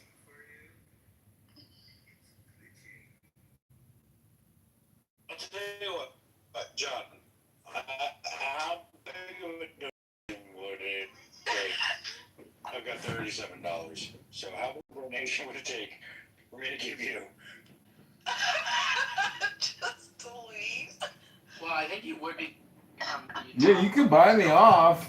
I'll leave. I will leave if you just, like, pay me to leave. That's always an option. Let me get you a link. Please hold. Right, yeah, I've got $37 to my name. I'm Oh sort my of God. a high roller. I've got a lot of, I've got a little bit of cheddar.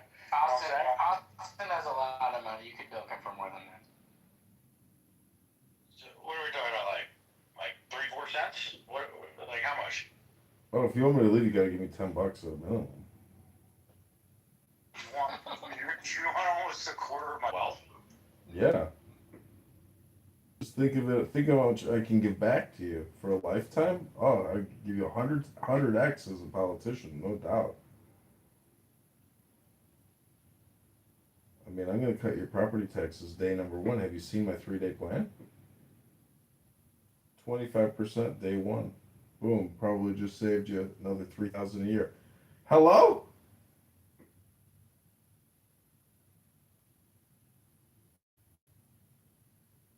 Hello?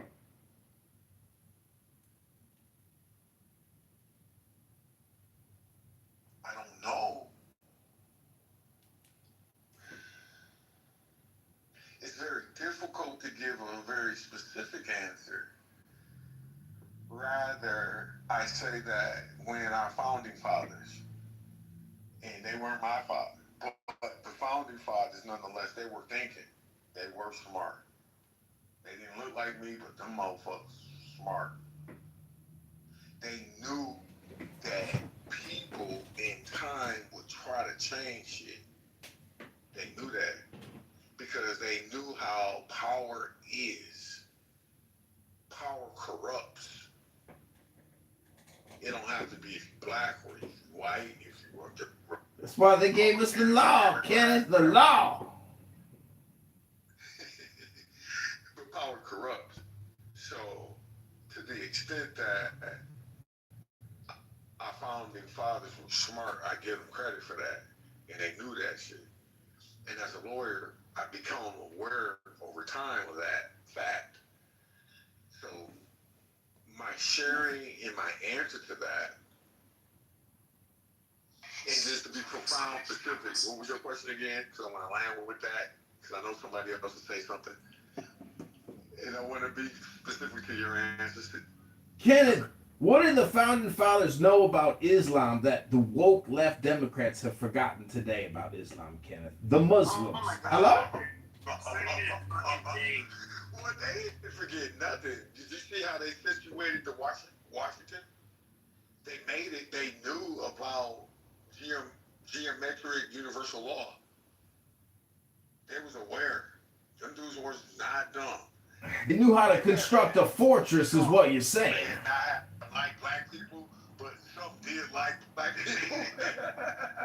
But when it comes to even Islam, I forget, like, some of the founding fathers, they called them Mohammedans back then, and they would say, like, they were open to them as, of course, they're trying to have a country that was not as, that was far more secular, but, yes, I understand. Our first foreign battle was with Barbaria, where they basically they were jihadists that demanded.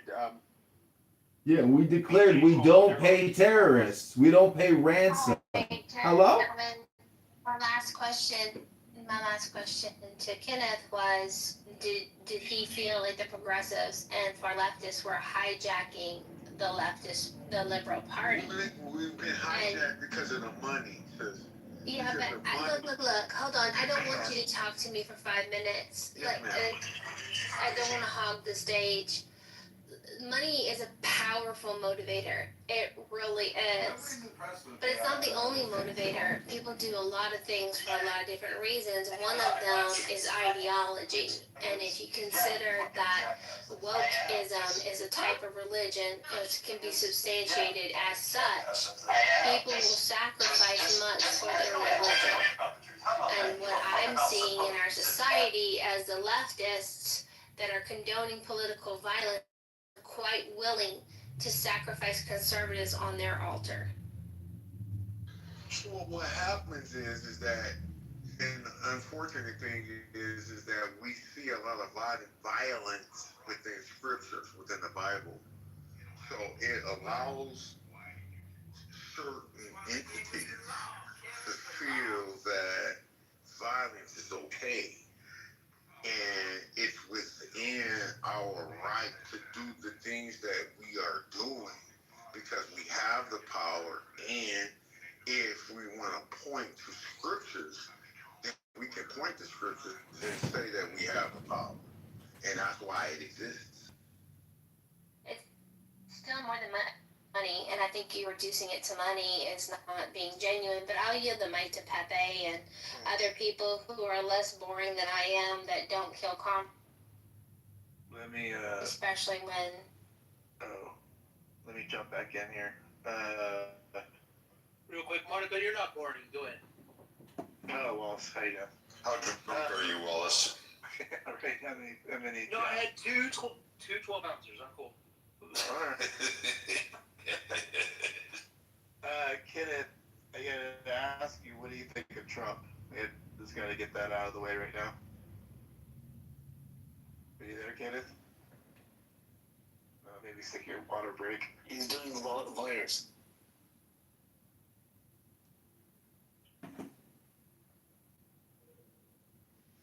You know what? Out of respect for the room, for Monica, I'm gonna like show self-disciplined and I'm gonna be a good boy.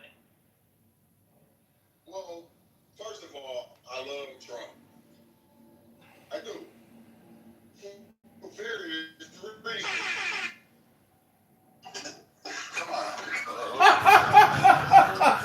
I just dropped a big deuce. Different reasons. He just dropped a huge deuce. Oh my God. That all people. oh, he's not gonna watch you.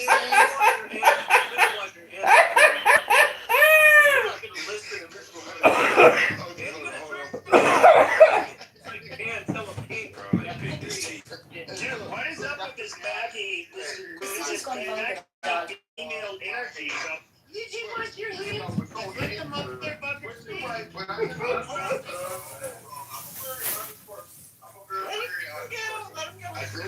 none of you guys have gone out into the woods and told me you didn't wash your hands. You guys piss behind a tree, or if you're in the city at the club, you're pissing on the side wall of the club. You knew you were washing your hands in there.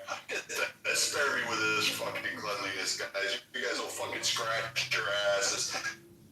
Put your fingers to your nose and to see if it's fucking safe. Shut up about that. So guess what?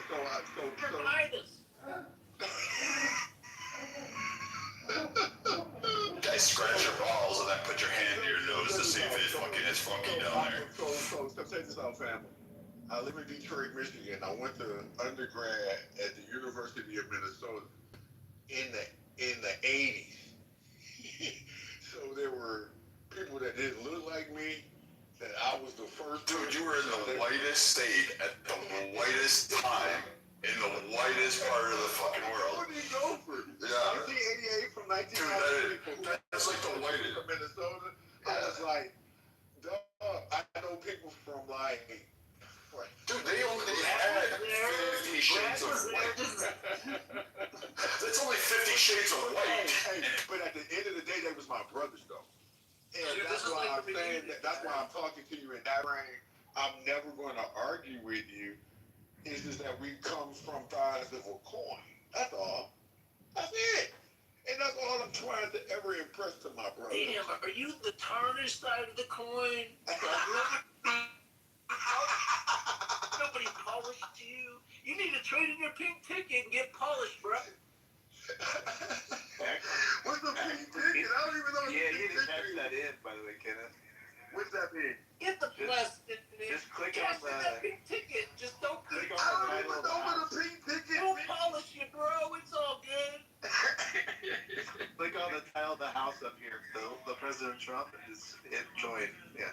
Okay. To be fair though, like he's a Gopher and he went to university in fucking Minnesota, which is like I'm gonna tell you guys in the 80s, like beyond white. That is white, like fucking so white fucking land. Like you don't get like dueling angles in the South can't come. Relax, you'll get respect real quick here, brother. But I'm a white supremacist, and that even fucking disgusts me, and I don't know why. This time you don't even know the steps yet. First of Bro, all, it's fine. first of all, if I can't love you, then there's no such thing as unconditional love. So I can't find, even if you dislike me, you can hate me. I know that there were brothers that didn't even know what I looked like other than what was on television until they met me in person. When they met me in person, it was a whole different thing, bro. So it's not my goal to change anybody. It is my goal to be who I am, and then you make your determination from there moving forward. We built the house in. We built the house in the community. We welcome you.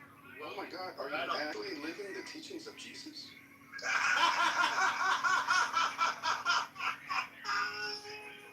Dude, he's part of the Flabbergasted. community, bro. This is perfect. Let's Well, go. that is the thing, though. This is where I would get into it with, like, I didn't say I was Yeshua.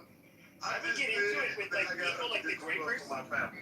I would get into it with people like the Grapers. You know, I was kind of, you know, not too far from them. That man, I mean, come on. Well, but here's the thing. But I would say this, though, is that these people, a lot of them are, well, almost all of his adherents be Catholic, and it's just like, dude, you know, like Catholicism is so, you totally cannot like mistreat people because of their race and that kind of shit. And, Unless it's a competition. and like when it comes to Catholicism, like being a good Catholic is being, in a way, almost like giving up everything to help the sick and the poor, and it's really different from, I would say, not only other branches of Christianity, but even other religions. It's just, and that can be a good or a bad thing. I don't want to say it, but yeah, like us being racist and all of that stuff, it's really weird, and I don't understand how people can have like the level of hypocrisy they have when trying to be pious while being racist, while using a religion that would disavow the racism. It just doesn't make sense. That's privilege, man. You know privilege. For 5 years of Clubhouse, we all know what privilege is. It comes in like colors and multi. Yes, sir. I'm not talking about you. I'm talking about privilege. Different age, it don't matter. My favorite privilege, it's like black privilege. Man, we're just Well, you asked me what I think about Trump, and let me go down that rabbit hole. What I think, because I'm an investor, okay? I remember back in the day, I do a lot of research, and Trump said before he was ever president, this is his words. You can Google it. So you can listen to what he said. They asked Trump when he was not a president, would he ever want to run for president? His answer was no. But if I did, I would run as a Republican. That was his words. You saw him in the 80s, though. There's tons of recordings of him in the 80s where he has made tons of quotes. Anyways, there's lots of them. You should look them up. All the thing is, he was aware. I got one in my bio, and it's so relevant. You should check out my bio. Well, he knew that he could manipulate, and he knew that he had money, and people knew that, and that's why he was popular. Yeah, I can't say too many words other than that. What they're gonna do if we just got there. They had to tell him in the 70s. They had to tell him in the 70s. Well, he utilized what we have the awareness of, which is television. He had all kinds of TV programs leading up to long, white, bearded guy singing music, like getting us under, like hypnotized, like that Alistair guy up there. What's his name? Alistair? Yeah, I never heard that before. All I'm simply saying is he was just a different side of the coin. The people that's running. I hope you traded in your pink ticket, brother, because I want to follow you. But you I did like join. I joined already, brother. I think I got to leave or something. Look at Matt and Viking. So, we got but what happened is that some good crackers, premium crackers up in here. He played both sides of the coin. He played both sides of the coin. So, with respect to the conservatives, they're seeing an aspect of one side of the coin. But if you can imagine, there are potential people that are racist and people that are negatively vibrating that follow Trump. But Trump, if you can imagine, it was in black people's race with the rap music. People love Trump.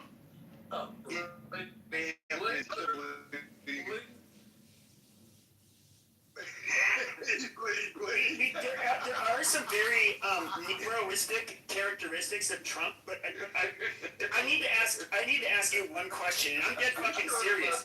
Wipe that goddamn black grin off your fucking face, because I have a serious question. Okay. I will kick you out of the fucking room. Now, when we break bread together, okay, and somebody brings a potato salad with raisins in it, what do you think of that? I'm listening, brother. Is that good or is that bad? Well, you asked a great question, fam. So, when I went to the University of Minnesota, I had a good friend of mine. His name was Paul Koenig. Okay. His family owned a farm in Hutchinson, Minnesota. Yeah, and I couldn't go back home to Detroit. I'm sorry. So I was just talking to the person that was in Minnesota so he can verify I'm telling him the truth. I hear you. What are you asking? I'm washing the dishes and getting ready for the morning. What is it? Hutchinson, Minnesota. So my friend was named Paul Koenig. And he's a good friend of mine. And during Thanksgiving, I went to his home, which was a farm. And mind you, from a city person, I ain't never seen a farm before. And when we ate, and they didn't know. And and I didn't get mad because they was loving me. They served me watermelon at Thanksgiving. Now, mind you, I'm 20 years old. I have never been served watermelon at Thanksgiving in my life. I can only laugh. I didn't find it offensive. But all they knew was is black people like watermelon. But who So they doesn't served me. like watermelon? That's the question. Who doesn't So that's like my watermelon? answer to your question. That is some northern Minnesota white people shit. Like, I consider that. I believe you. But the white Minnesotans are like so much nicer. Like the state, because that's like where the Passive aggressive. settled. It's passive aggressive. It's not like the way you think it is up there. The microwave is on time. Wallace, go back to drinking the IPA. Yeah. Wallace, you're little blackout drunk. Just saying. But not really, not yet. no, I would say though, like even with I've been to Minnesota, Probably Minneapolis. Wisconsin, not Minneapolis. Oh, Rochester area, the southern part. Yeah. But I will say that just in general, like there is kind of a difference between, just like how there's regional differences in the United States. I would say that when it comes, and granted, I've never lived there, there does seem to be some differences amongst different groups of people, including the people like in the northern part of the Midwest, and I don't know how they do. It's different. I'll tell you this. It's different. Oh yeah. Hold on.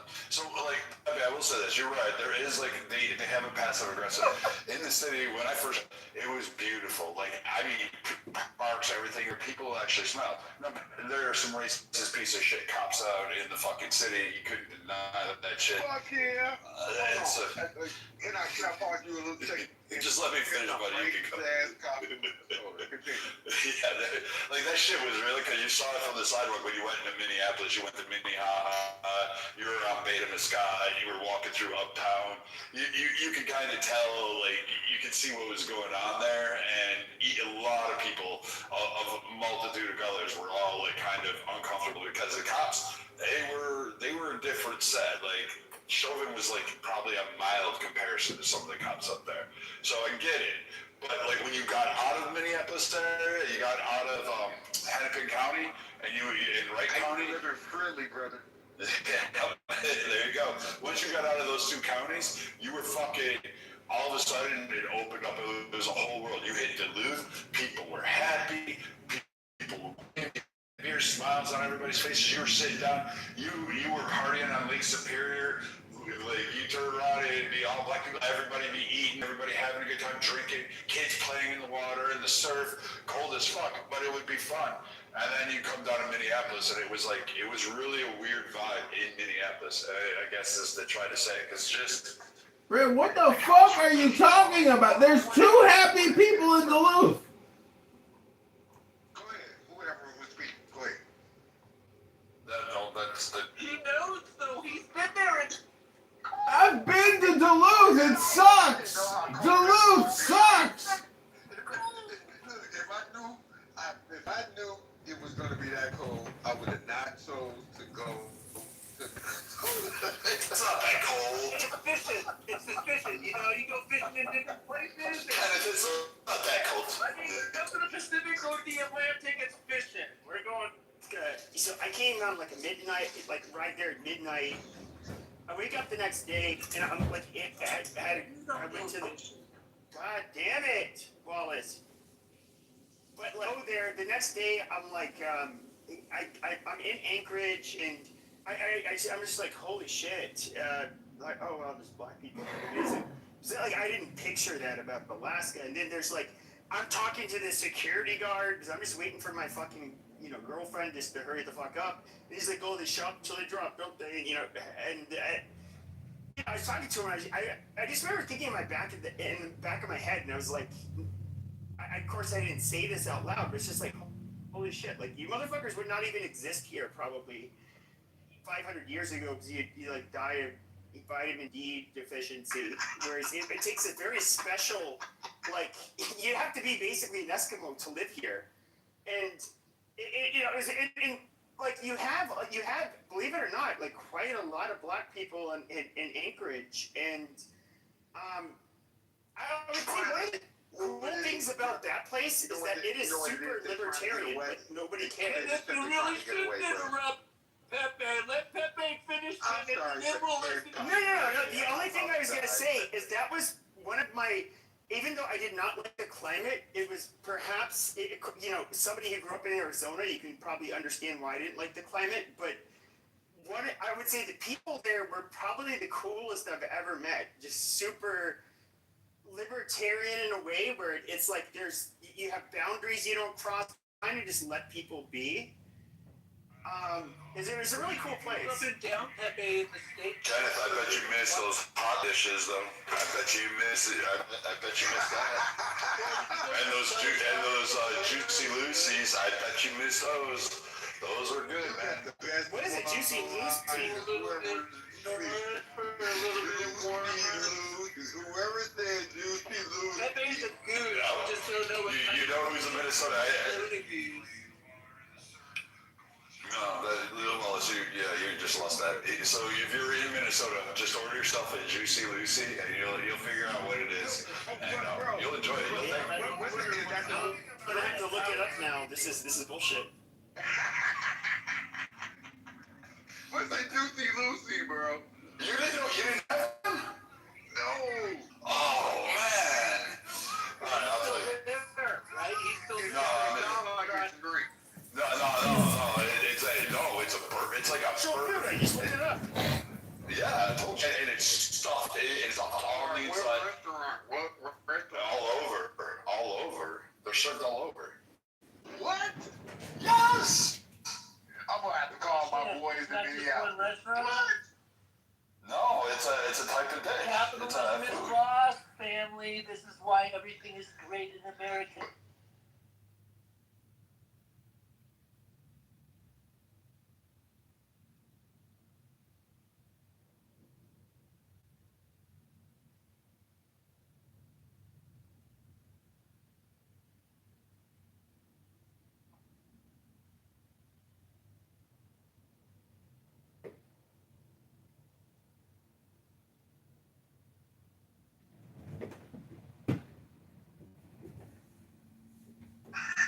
You're at the same, and so I love that so much. Like, like Islam is a religion of justice, and that's why I love about it. I definitely. I don't know. The Hussein I don't think that was actually a good example used. But yeah, I understand what you're saying. What you're really saying is Christ. That's what you're talking about. You want someone to just cough it up, and because they know, they're like not concerned that you're talking about Christ. They're not. There ain't that many people that have that kind of union with the logos. I think the closer I get to understand, and the more I don't even. God is huge, way bigger than you. And it's just really hard to think that he would be. How much of it's a very huge universe expanding at rates that are like faster than light. It's like an embedded frequency. Market.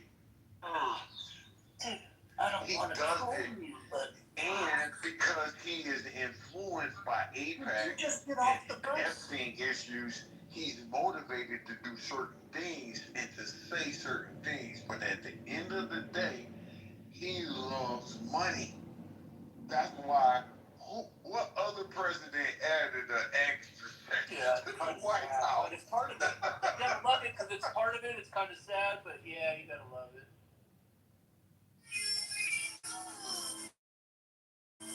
I would For power and money, would you personally, would you trade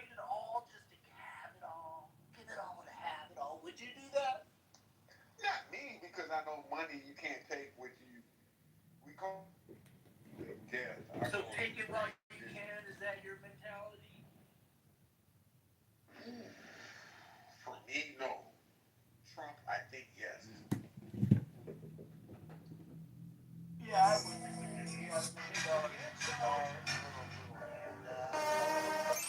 Trump cares about his name. He's going to leverage the money to ensure that his family name is continued and that his legacy will be able to continue. He also wants to go down as the greatest president ever. He's going to go down as probably the most transformative of all time. And if he hits $21 trillion in investment opportunities, which is over half our debt, he's going to be able to basically keep this country afloat for another, 200, 150 years? Because so he's going to be set. Because we read the book, That's how we go. He's speaking facts. He's speaking total facts. If Trump doesn't do what he does, literally, you and I don't live the lives that we're living for the next decade. Our kids are not living like we live. I'm serious. Trump is totally setting us up for the future. What's up, Crow? Trump is totally setting us up for the future. Hey, Kenneth, Pay attention. Really That's what he's doing. Really quick, we're gonna He's setting everybody up for the future. And that's what's going on. Well, I wanted to clear the space so you could actually start to say it again clearly and loudly. No, Trump is setting us up for the future. Correct. Like, pay attention. Pay attention to what he's doing. Exactly. He's setting us up for the future, for the next president. He's setting up the next president in case he don't get it. But you know what? I think that it's gonna go a little swing thing where somebody flops out. Well, we're gonna let Crow finish, Kenneth. So let Crow finish. Go ahead. No, that's all right. Yeah, I'll talk. My apologies, Crow. No, you good. I live on Crow, so I want to hear it land, Crow. No, I think Trump is probably going to be our next president at the next election. By they're gonna do it. They're gonna make it happen. Right, so does that mean we You can know vote what? on other amendments though? He is our best president we've ever had. Besides, hey, Kaseka fucking dick, you faggot. that's all right. And he's gonna be. What's up, Super? We're gonna have a That's all right. You third say your thing. president. In other words, you want Let me us. fucking talk. No, Let you me shut up. fucking You shut up. talk. You fucking Let me fucking talk. homosexual. Shut your fucking mouth.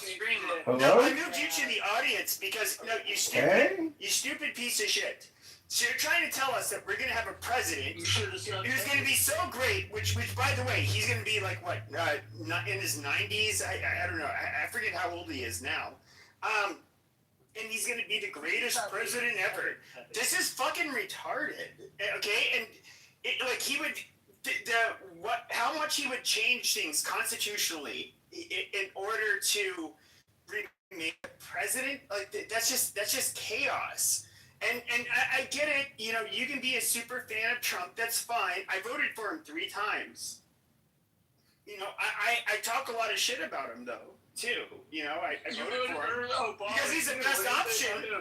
But hold on. But this worship that I see with a lot of you fucking retarded maggots, it is so. You guys are so dumb. Just the dumbest fucking people to ever live. You have no. It's just Pepe projection. That's ad hominem projection. Green bean Big Pepe. Napoleonic Pepe. So guess what, faggot? You get to go to the audience. Amazing. Ha I want the maggot. Ooh, we got Pepe a little angry. Pagan, idol worshiper. Oh, Pepe, no, you little I pee-pee. disagree with you, but I love you nonetheless. At the same time, Boy, Crow, so if Trump has a third it's term, like if you this thing He does have a third term. so should they I think they can get a 4th term because you know what? But if that's All they gotta do is get a vice president and the vice president step down and let him back up. but Crow, Right. okay, I mean, we can make it happen. That's what has to occur, right? So, do you think if that's the case, and let's say that he could somehow be elected in a third term, do you think that they should be allowed to work around other amendments, let's say the Second Amendment? Repeat the question, brother. Well, yeah. So what if on that Trump goes through and then 6 years later, when there's a Democrat in office, they totally take away guns, for example, and they cancel out the Second It's one of those Looney Tune crowds. Yeah, well, the problem is the Democrat office needs to do step aside because the Republicans are holding it down. If you go back in the day, Answer the fucking question. You didn't answer the fucking question. You goddamn troglodyte. You snooze-free fucking troglodyte. You shut your fucking mouth. You need to know. This is the question. Solid. He's like fucking not charging me with this fucking new charge, and I'm over here. I'm like, he took my $30,000 check. Like, false alarm, I found it, guys. Don't worry. It's right over here next to this Beth Taco. That's okay. That's a good idea. That taco is fucking good. Love it. Almost. I mean, I could make it to the Chinese place. I could make it to the Chinese. Yeah. I can. Keys.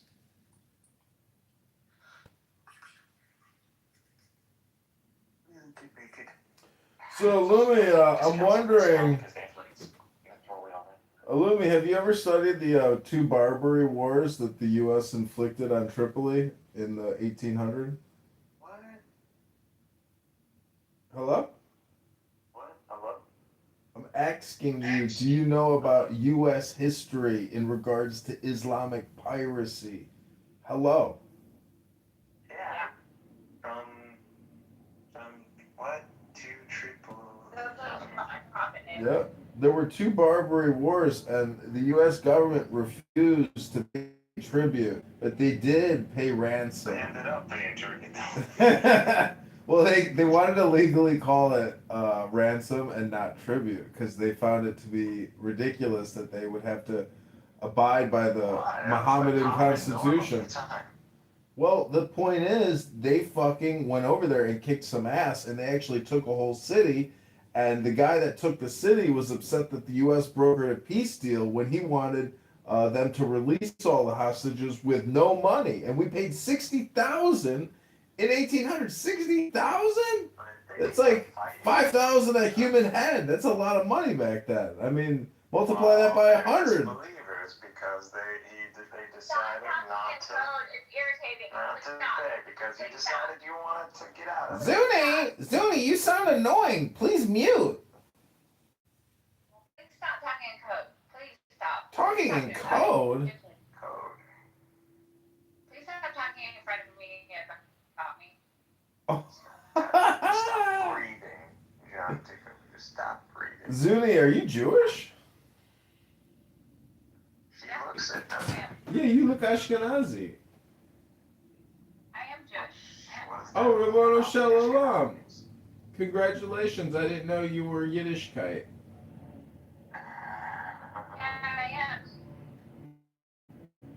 Ramona Shalom. This time next year, we'll have dinner with Benjamin Netanyahu after they clear him of all the fake genocide charges. Just a bunch of lies. Is that why you came in here? They were complaining about me kicking their ass?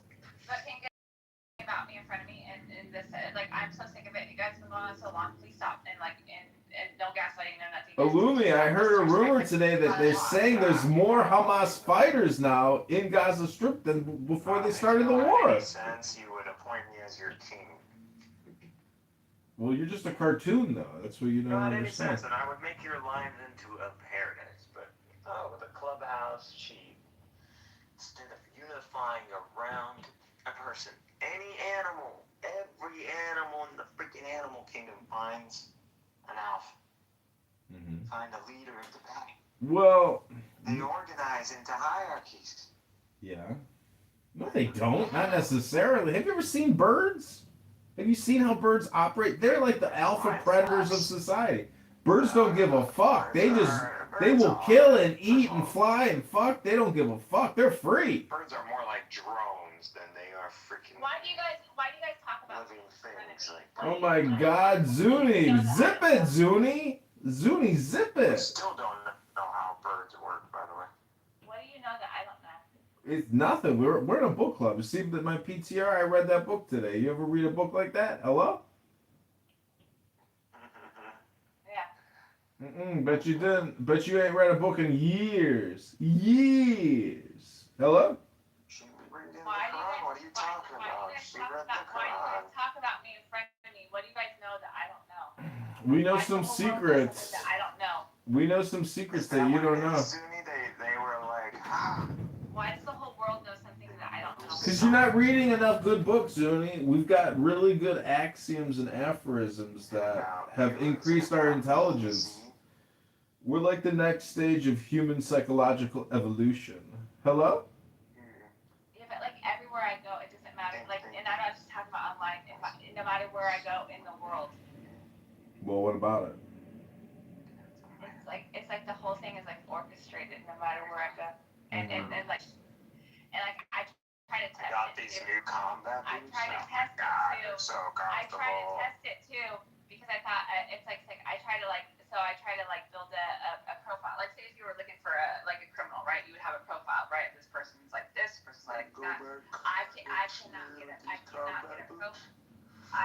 get a profile because it doesn't matter if it's online, real world, over here, down the street, another state away. It's like how the fuck is this all orchestrating? Yeah. Well, see, the thing about life is there's so many. There is an infinite number of variables because it just extends out into the universe. And the thing that I heard about life is that it is based on the principles of random chance. Randomness is the law. I'm being real, so you're just gonna troll me like don't even answer. This is a real This is a real answer. This is what I read in a book on theses. How the fuck is all this being orchestrated? Because it's all based on randomness. And so that's the secret, meaning that once you realize that the whole thing is random, that's secretly joy because it's random. If it wasn't random, it wouldn't be joyful. How are my thoughts not secret? Your thoughts are not secret. Your thoughts are universal. Hello? Right. How's that working? I don't know. Go outside, look at the moon, get a magnifying glass or a telescope, and microscope, not a microscope, yeah, a telescope, and just look at the face of the moon, and just know that the deepest crater on the face that you can see goes into the moon 8 miles. Now just imagine standing at the edge of the precipice of a cliff that goes down 8 miles, and you're on the moon. You know, hello? Hello. My dog said hello too. Fix any laptops today? Illumi? I'm working on a printer. You're fixing a printer? Wow. What a waste of time. The one for my shed. $600 printer. Well, what were you? Is a customer's printer or something you were using it to print shit? It's one of those that, wholesale. It's just broken slightly, and so you can't really sell it with all the rest, so what do you do with it? Well, you just go buy one from Amazon and switch around the little parts and then send it back. They have these new ink. What do I do with the one in my shed, Mikhail? What does that mean? What do I do with the one that lives left there? Oh, just Why do you lose throw it in the garbage. Throw it in the garbage.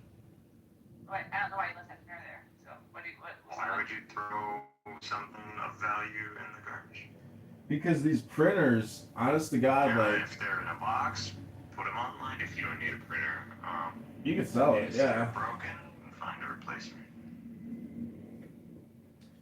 So Zuni has Illumi. All these corporations that are not paying taxes that are just hanging out insurance products for free for you to go. Return policy. So Illumi, what do you think about Freemasonry? Global Freemasonry. How much are they paying? I mean, they've got billions of dollars, I assume, Well, in their. then they can. Where do we sign up, right? You can go sign up. You go find some Freemason lodge in your area Yeah, and go they're join gonna them. pay me if I sign up. No, you gotta pay them. Duh. So what do I have?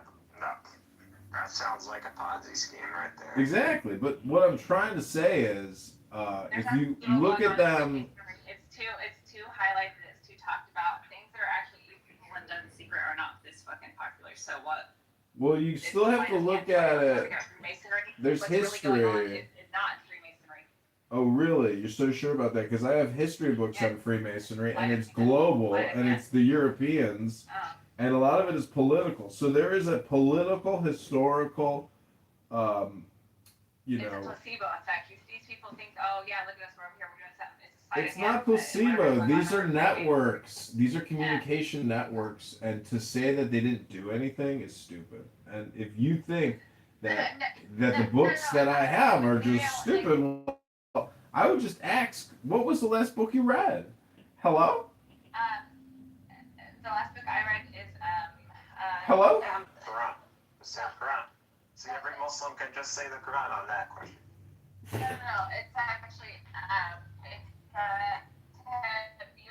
Not the best book in the world. So It's not. It's not the best book in the world. No, it's not. Definitely not. Just can't read it, bro. How can I judge a book that you can't read, man? Bro, I got it. It's not the best book. I'm looking at 1,000 books. I can rank it. You haven't read the Quran. You read the translation of the Yeah, Quran, my friend. I got it, my friend. Okay, Zuni. Sorry, Zuni was trying. You're interrupting Zuni. Be a gentleman. Let this woman speak. Until you read it in Greek, I know you want to troll. I know you want to troll here, Alistair, but I'm gonna do that. Troll? How dare you project troll onto me? You're a troll. Okay. Well, I'm gonna give you the benefit of the doubt. But anyways, the last book I read was Muhammad is a Believer's Bread to Honor. I ordered this book. I have it in my hands right now. Awesome. What did you learn? What have you learned? Give us an extract. So when it this guy's take on Islam is much more which is kind of odd. He's not Muslim or anything. He's like a white guy, but he has a whole other take on like who were the believers in Islam, right? Like, it wasn't this very rigid type of Islam that you see nowadays, you know. It was more like a believer could have been like a Christian or a Jew or a it wasn't this like someone who necessarily does the 5 daily prayers of Shahada, etc. And so I read that book and I went back and I like read the Quran now, and like the Quran actually does really read like that, but it would maybe sometimes you don't notice it that way because you're looking at it through a different lens.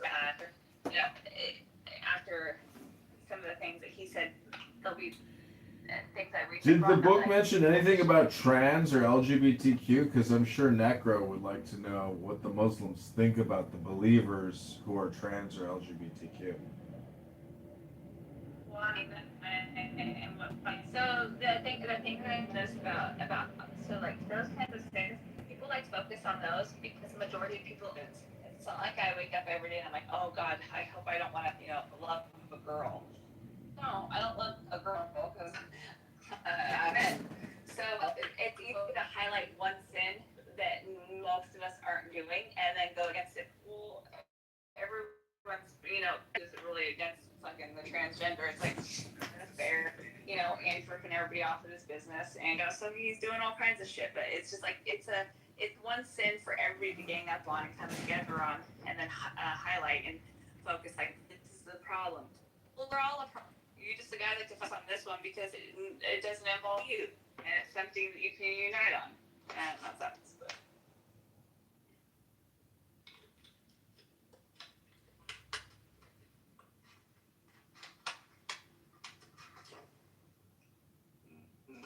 Innocent.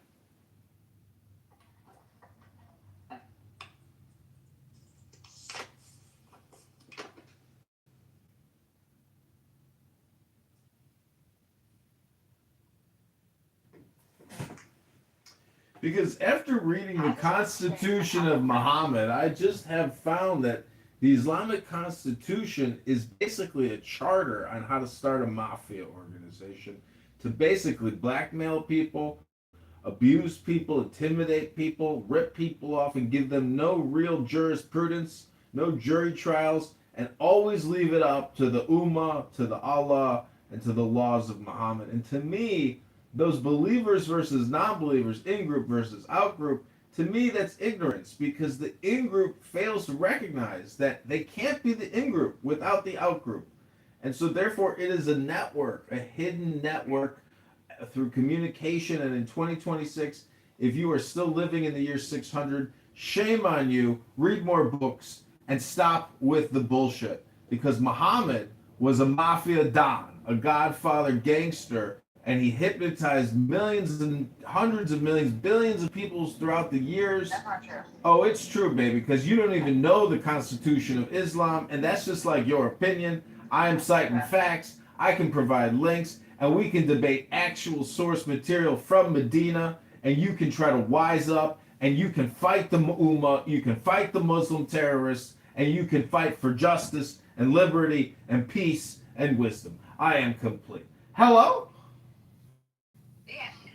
And this is how so because Islam is such a widespread thing, so that I know for a fact that it started out as something good. I know for a fact I don't have to read much to know the goodness of the prophet. I know the prophet is good. Things have attached itself to it and how big it's gotten. And so of course, like, I don't when I look at if I want to go read fatwas and this and that, I have no idea where this came from. It came from the prophet. Who knows? I don't know, but I know that the prophet's good. He's good, and that's why his that's why the message starts getting spread. But and then it's good because then it gets real popular and it gets inundated with evil. I made so many snarky remarks.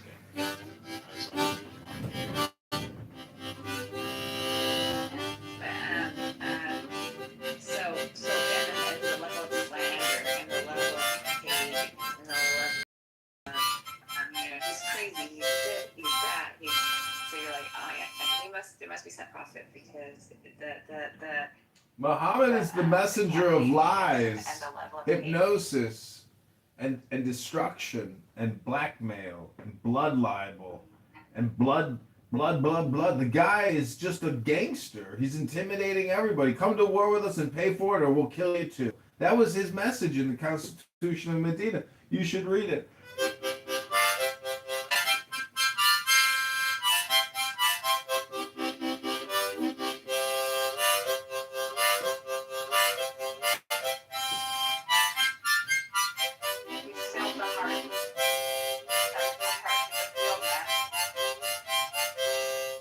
You need to go to law school so you can learn how to read, apparently.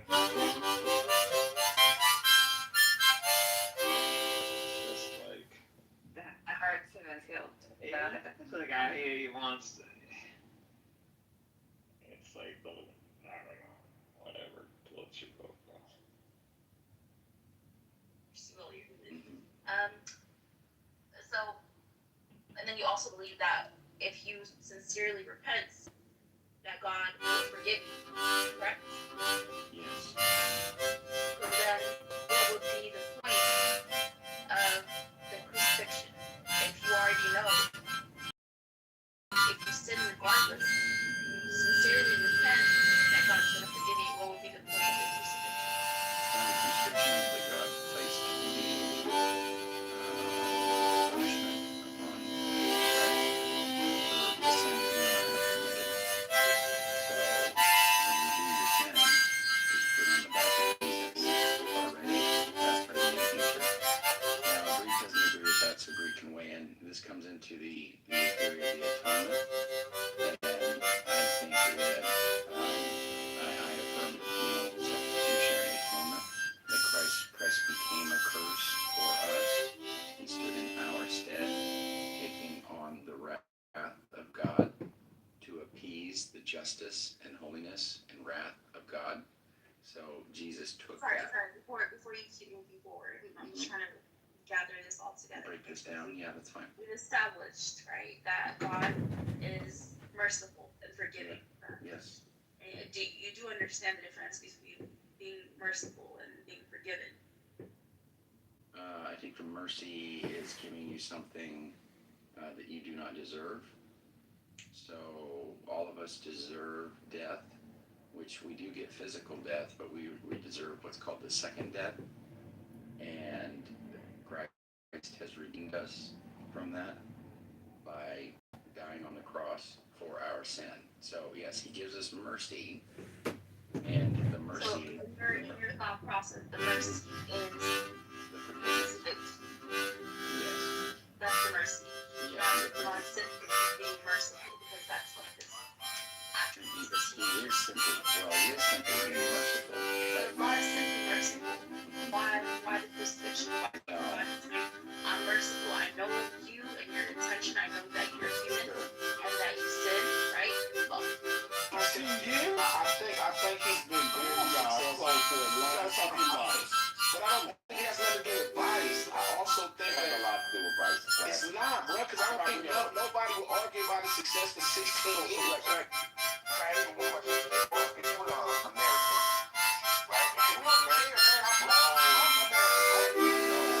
I think it had a lot to do with it because it might have nothing to do with it. If rap was underground, right, and Drake wouldn't be there.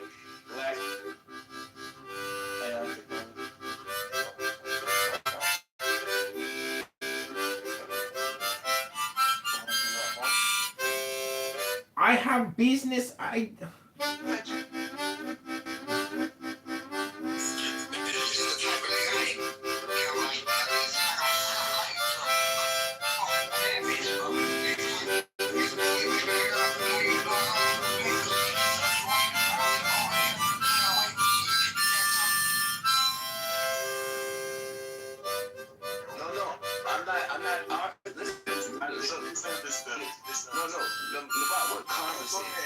think the H wanted to say something. Yeah, man. Okay.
Tonight, I think I'm going to be probably very nice. I'll be very boring the next time, but we're going to have a great event. And you did a fantastic job. Thank you very much, Peter. Thank you, President Trump. There's a report in the New York Post that his assailant assembled his weapon somewhere on site at the hotel. What do you think about that? And I ask respectfully, why do you think this keeps happening? Well, I've studied assassinations, and Interesting question, right? Why do you think this came?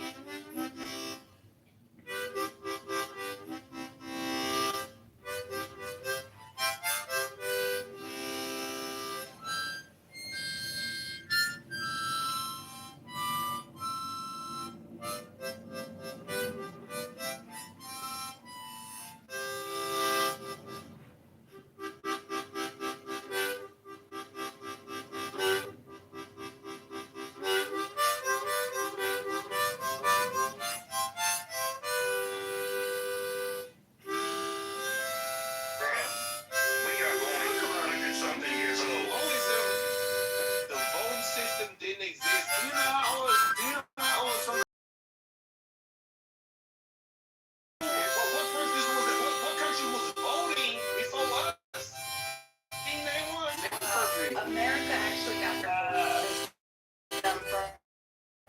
from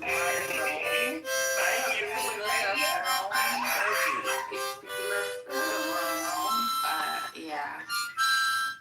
Okay then. So where their system is coming from. Then I'm gonna put her name in Priscilla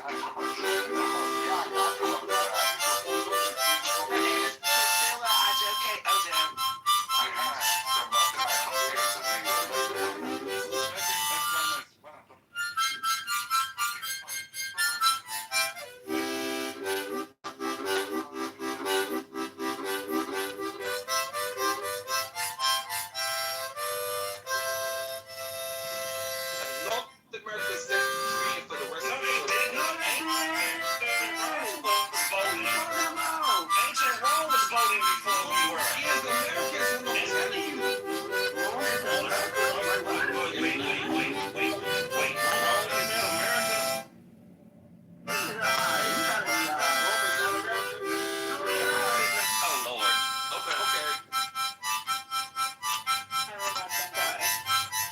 Just like remember Jam went through a difficult time with government doing all the money for automobiles. I still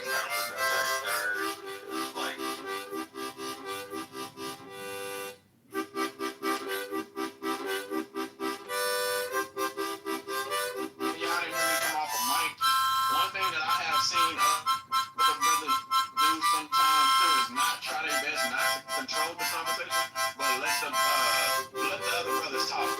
Like sometimes they have to put their foot in their mouth, but try to bring them right back to the topic. And that's why I was trying to cut off when he asked him. I was like, let me land with him because it sounds like he's going to agree with the majority.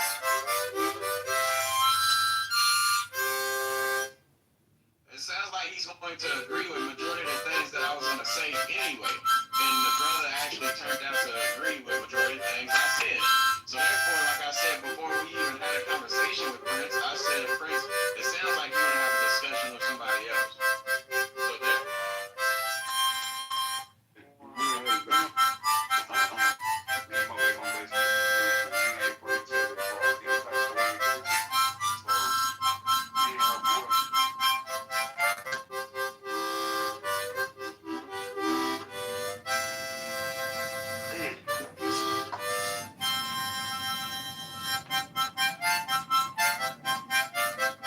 Anyway, oh yes, I was there. Well, I tried to go there. I tried to.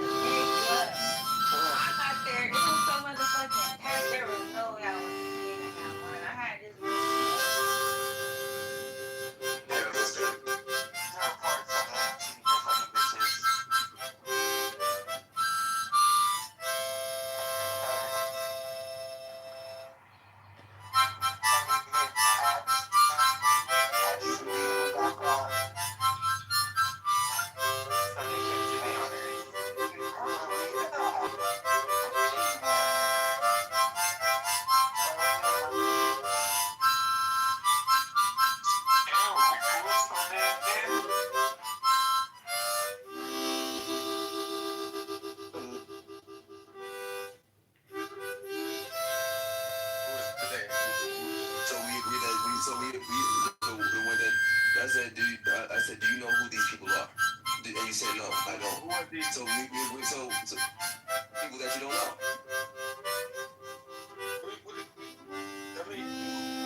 That's being emphasized back here in this section. And so again right here, we're not doing that.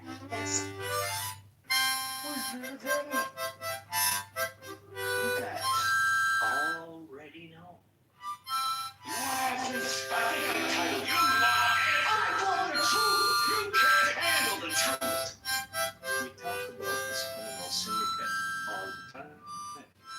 They're the ones who have targeted American presidents in the past. Yes. Yes. And they're the ones who is targeting President Trump right now. Yes. Yes. Well, the way in which they're targeting Trump is it's a multi-layered strategy they've got going. They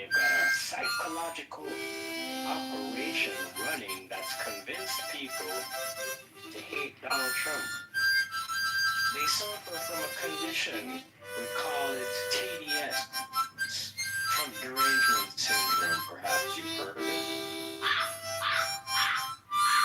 Well, these people used to be normal until their brains were washed by the mainstream media. What do they think? They didn't ask any questions. They were easily manipulated. They just believed what they were told. Without question. And those same mainstream media sources that we've now learned that they've been lying to us all about a number of issues, those are the same mainstream media sources that the people who suffer from TDS, they believe what is coming from those channels. And they're being conditioned into violent behavior. And some of them are acting like it. We are seeing a pattern of activity, ladies and gentlemen. So yeah, we're targeting Trump with a lot of different ways. They have an entire psyop going, incentivizing people to be violent, to target MAGA supporters. They have a whole psyop going on that Trump is a part of a king. Well, if Trump is a king, how come you guys are allowed to protest that he's elected by the king? Usually, the king just ensures protest don't take place. We've seen one time that people they feel happy, they put in jail, and they come out. It's really how the kings do it. Dictatorship. Well, not all kings, but you know. You get the idea that they're trying to spin with their narrative. No kings, no kings. But you guys voted for this president. The majority of people did. Yeah, the people who are upset, who are pushing this no king stuff, they're the ones that are actually acting like kings. They're the ones that put these unelected bureaucrats in place to control your lives through many different mechanisms. From finance to geopolitics to health to even what you think. How do they control what you think? Well, what you think is based on what you see. Fucking any type of gaslighting or fucking mental fucking bullshit.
Aisha, Sydney, JCC, CM, we were all wrong.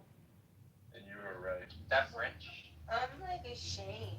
I'm like really thought it was right. Sorry, Randolph. Wallace. Growing up. Is that room over? Dude, I can't associate myself with you. This is like crazy.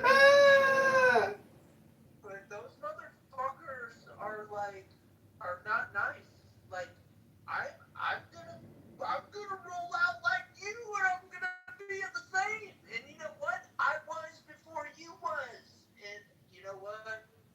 on here on Clubhouse, and I totally changed myself, and I was going to be a real person. I was going to be real. Of course, the outcome we would like is that we stop them from being belligerent towards, ourselves. Primarily because we're the United States. About our It's Pepe's world. It's a Pepe world. Another bonus Pepe episode in Pepe's world. I got to go troll. That's not the outcome. Well, You don't even know, John. The Strait of Hormuz has been shut down. How many weeks? I mean,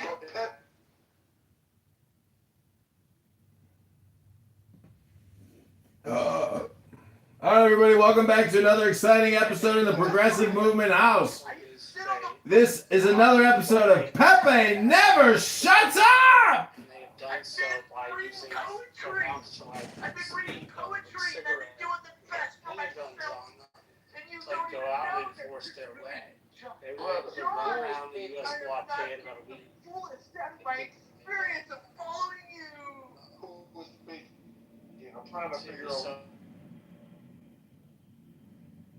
Oh, it's Marshall. Man, you ain't gotta apologize. Man, you my brother. So, all that's about it. I think my concept was that Trump does stuff about money. So he's dead. Because he's in the market. Guess what I am? In the market. So, I look at what he says and what he literally does. It's two different things. Because when it gets to the edge of a decision, One of his delinquents. Why don't you just update your PTR with my photo? It'd be so funny. at the end of the day, we got bills to pay. Right? So, at the end of the day, even though he got bills to pay too, in the markets, you recognize there's a difference of greed and fear. And it took a long time for me because I trade and I invest. Invest means I just buy stocks and crypto and stuff that I can, because inflation is a reality. So when you talk about the Strait of Hormuz, we are borrowing in monopoly money. I don't ever know if any of you, I'm almost 60 now. I used to play Monopoly a lot. So our dollars, literally, is nothing but monopoly, subject to inflation. So you may say, what does that mean? That means that dollars don't mean nothing unless it's backed by something. In the United does the dollar stand for? Oil. So why oil? Well, because before Saudi Arabia was Saudi Arabia was Arabia. Saudi.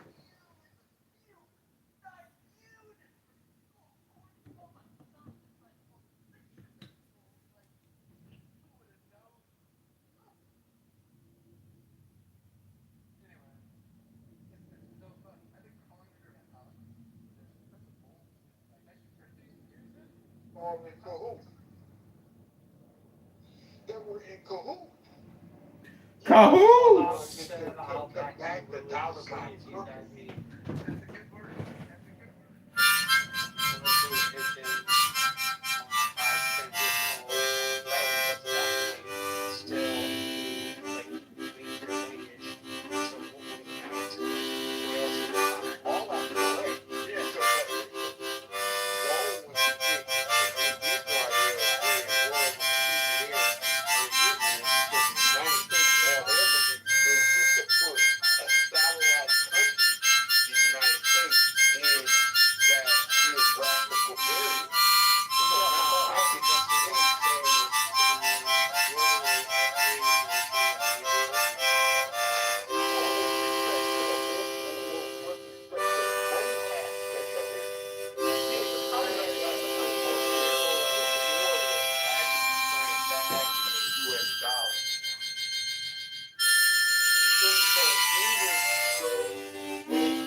that in law school.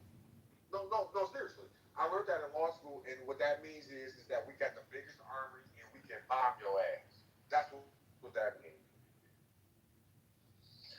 Well, because there's two things that happened right after World War II after we dropped two freaking nuclear bombs. One of them was that we won. Hiroshima and Nagasaki. Okay? So what that happened is that put a whole bunch of people on notice that don't let that happen to you. Okay? So everybody came to have a treaty and to sign that shit. So we became the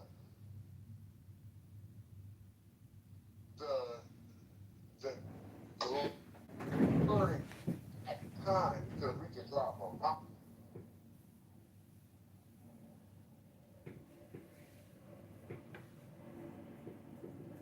Point though.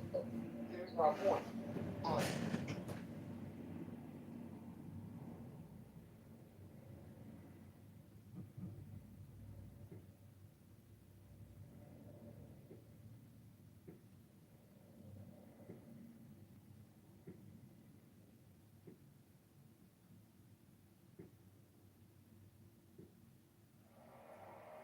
Mine is the head of the man, and my insight is keen as the hawk's.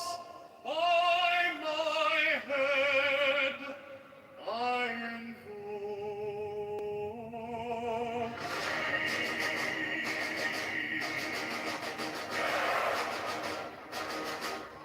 I am the only begotten child of my father and mother. My father is dead. My mother bore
Mine is the head of the man, and my insight is keen as the hawk. By my head I invoked it.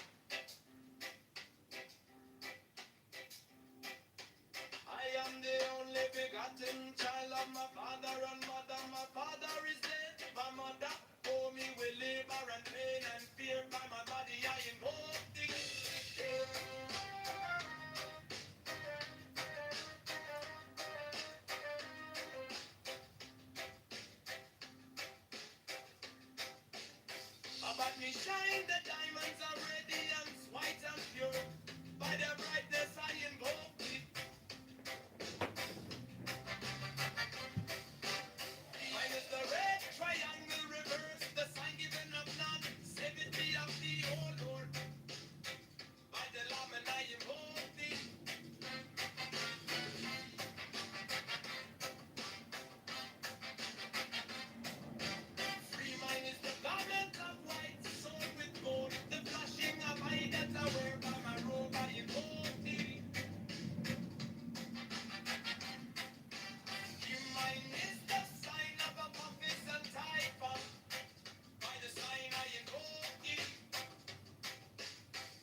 bear the rose and cross of life and light.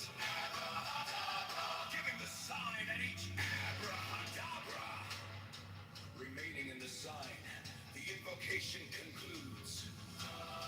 Therefore I say unto thee, come thou forth and dwell in me, so that every spirit, whether of the firmament, or of the ether, or of the earth, or under the earth, on dry land, or in the water, of whirling air, or of rushing fire, and every spell and word of God, the vast one, might be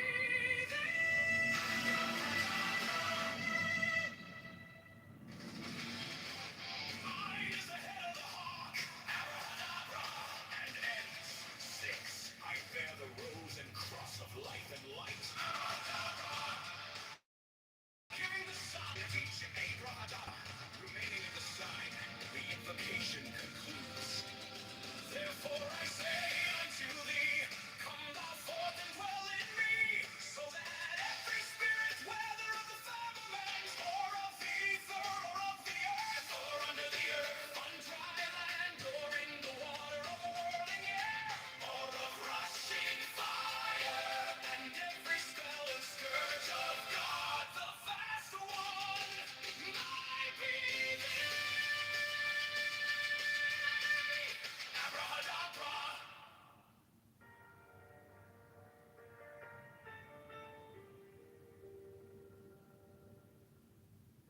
You came like dawn in my hands, soft but stronger than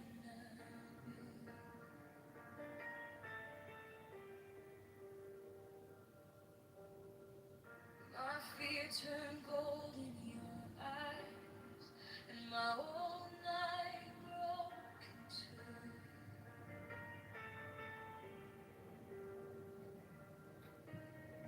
I was lost in the noise, now I'm learning how to stay close to your quiet light in the middle of the day. Stop thinking, let it fall.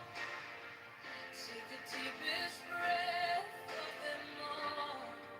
Hold it close.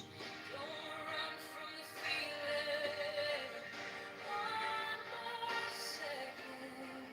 You can start believing. Wisdom of God. Now is joy. Wisdom of God.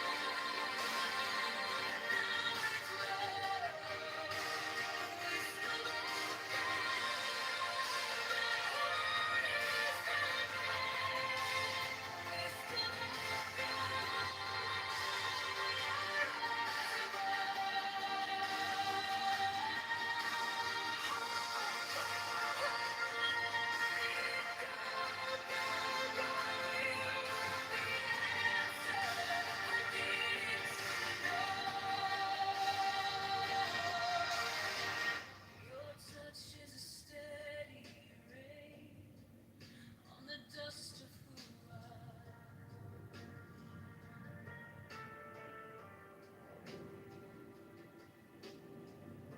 every wound gets named, then it fades in.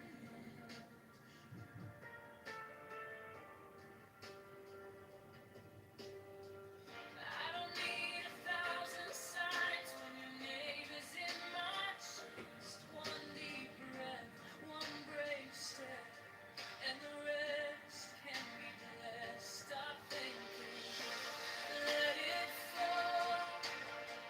Take the deepest breath of them all. Hold it close. Don't run from the feeling. One more second. You can start believing. Wisdom of God. Now it's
Anti-vax like me is not welcome to this stage at.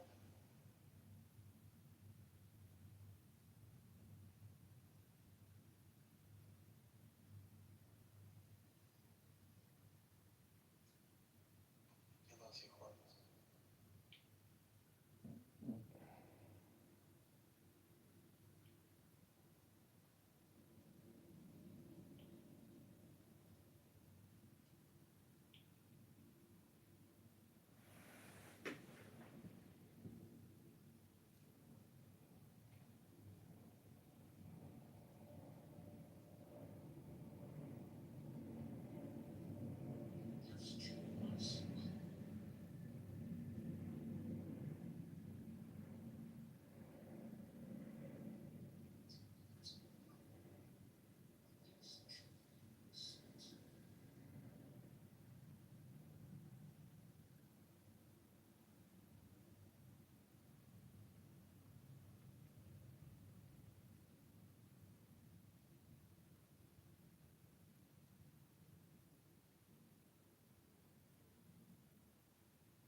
I have lavender stuck in my teeth.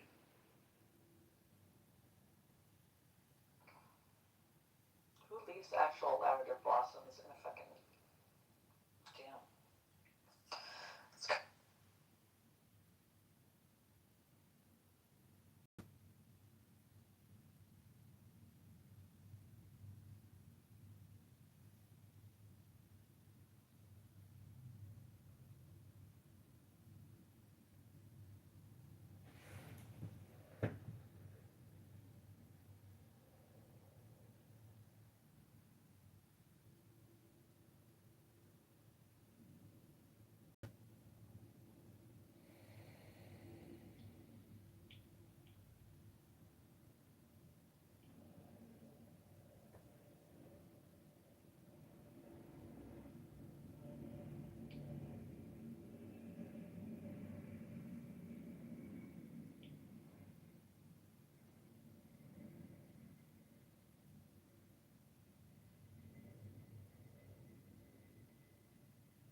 Hey,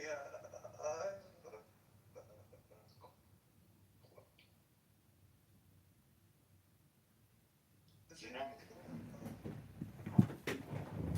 listening.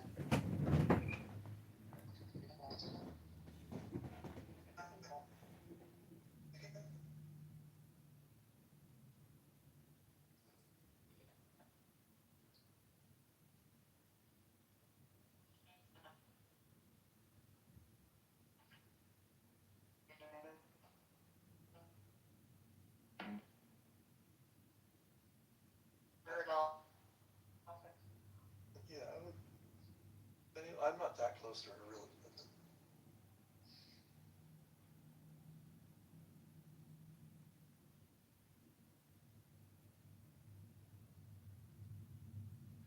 Yeah, actually, that was the first time she was missing from that room in the year, 9 months. I've been dipping in and out of that room, and nothing was said. I hope she's well. Yeah, me too.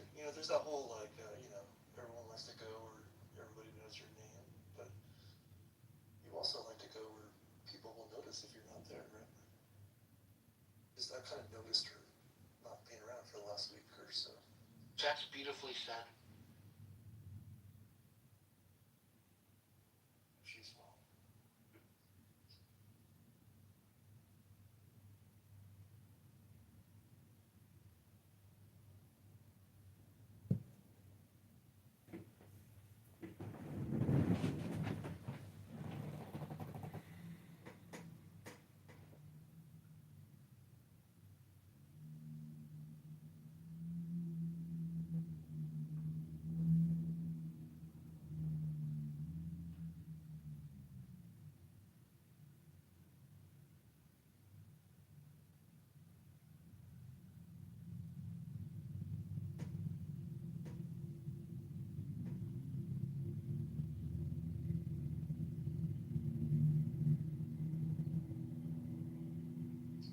this is not funny. I feel for the family. I don't know if I would be talking about my brother. Y'all would have to have me like in handcuffs and shit before I be giving any information on my brother. I don't know, y'all. This. As Cal State Dominguez Hills, that's by Compton, right? Is that by Compton? I thought it was by Carson. Is it by Carson? Cal State Dominguez is Carson. Carson, Okay. Harbor I gotta see City. Let's see where it's located. Well, Compton's not too far from there. Yeah, Compton, because they call it Dominguez Hills. That's like a fancy Compton, they call it. No, that's a good school now. When it first opened, they were calling it that, but it's a pretty decent college now. What did he get from Dominguez? What kind of his master's? Yeah, I think he got he got his master's. It's been on the news all day, actually. It's been on the local news. Yeah, that's true, Amari, because I have not been looking at the news all day. I'm like running the room on clips because I've been sitting there trying to figure out what's going on. So he graduated from Dominguez. I thought he went to what's the school? What was it? Poly Pomona? Where did he go? Caltech. He went to Caltech. he got a bachelor's from Caltech. Okay, Caltech. Okay. Yeah, Caltech, and that's Pasadena, right? Yeah, that's Pasadena. And that's a good school, right? Caltech? That's like my top. Better than Poly Pomona? Oh yeah, isn't that like the MIT of the West? Huh? I didn't know that. Yeah, Caltech has got to be in the top 10. Oh, I thought it was Poly Pomona. Nationwide.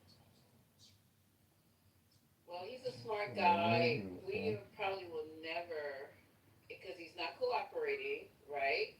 So his story, I would love to know. What sent you over the fucking edge? What, because I'm not buying this group he belonged to. Did you hear me talk about the group that he said he belonged to? I'm not buying that. The one from the 1870s, the Wakers or whatever it was, We Be Awoke. Did you hear about that group he belongs to? Nah, I heard about a group, but that's been so busy. I haven't been. I'll be honest with you, something. What's today? Monday. This happened on Saturday. Yesterday I was busy. Today I didn't get a chance to. So I'm getting all my news from y'all today, for the most part. Oh, okay. Thanks a lot. Well, this is the best. This is good news. This is you get the real. You get the really real. Well, I just say he's cooked. I say now with her in that position and she thirsty to the mofo to put blacks away, this guy's cooked. 100%. So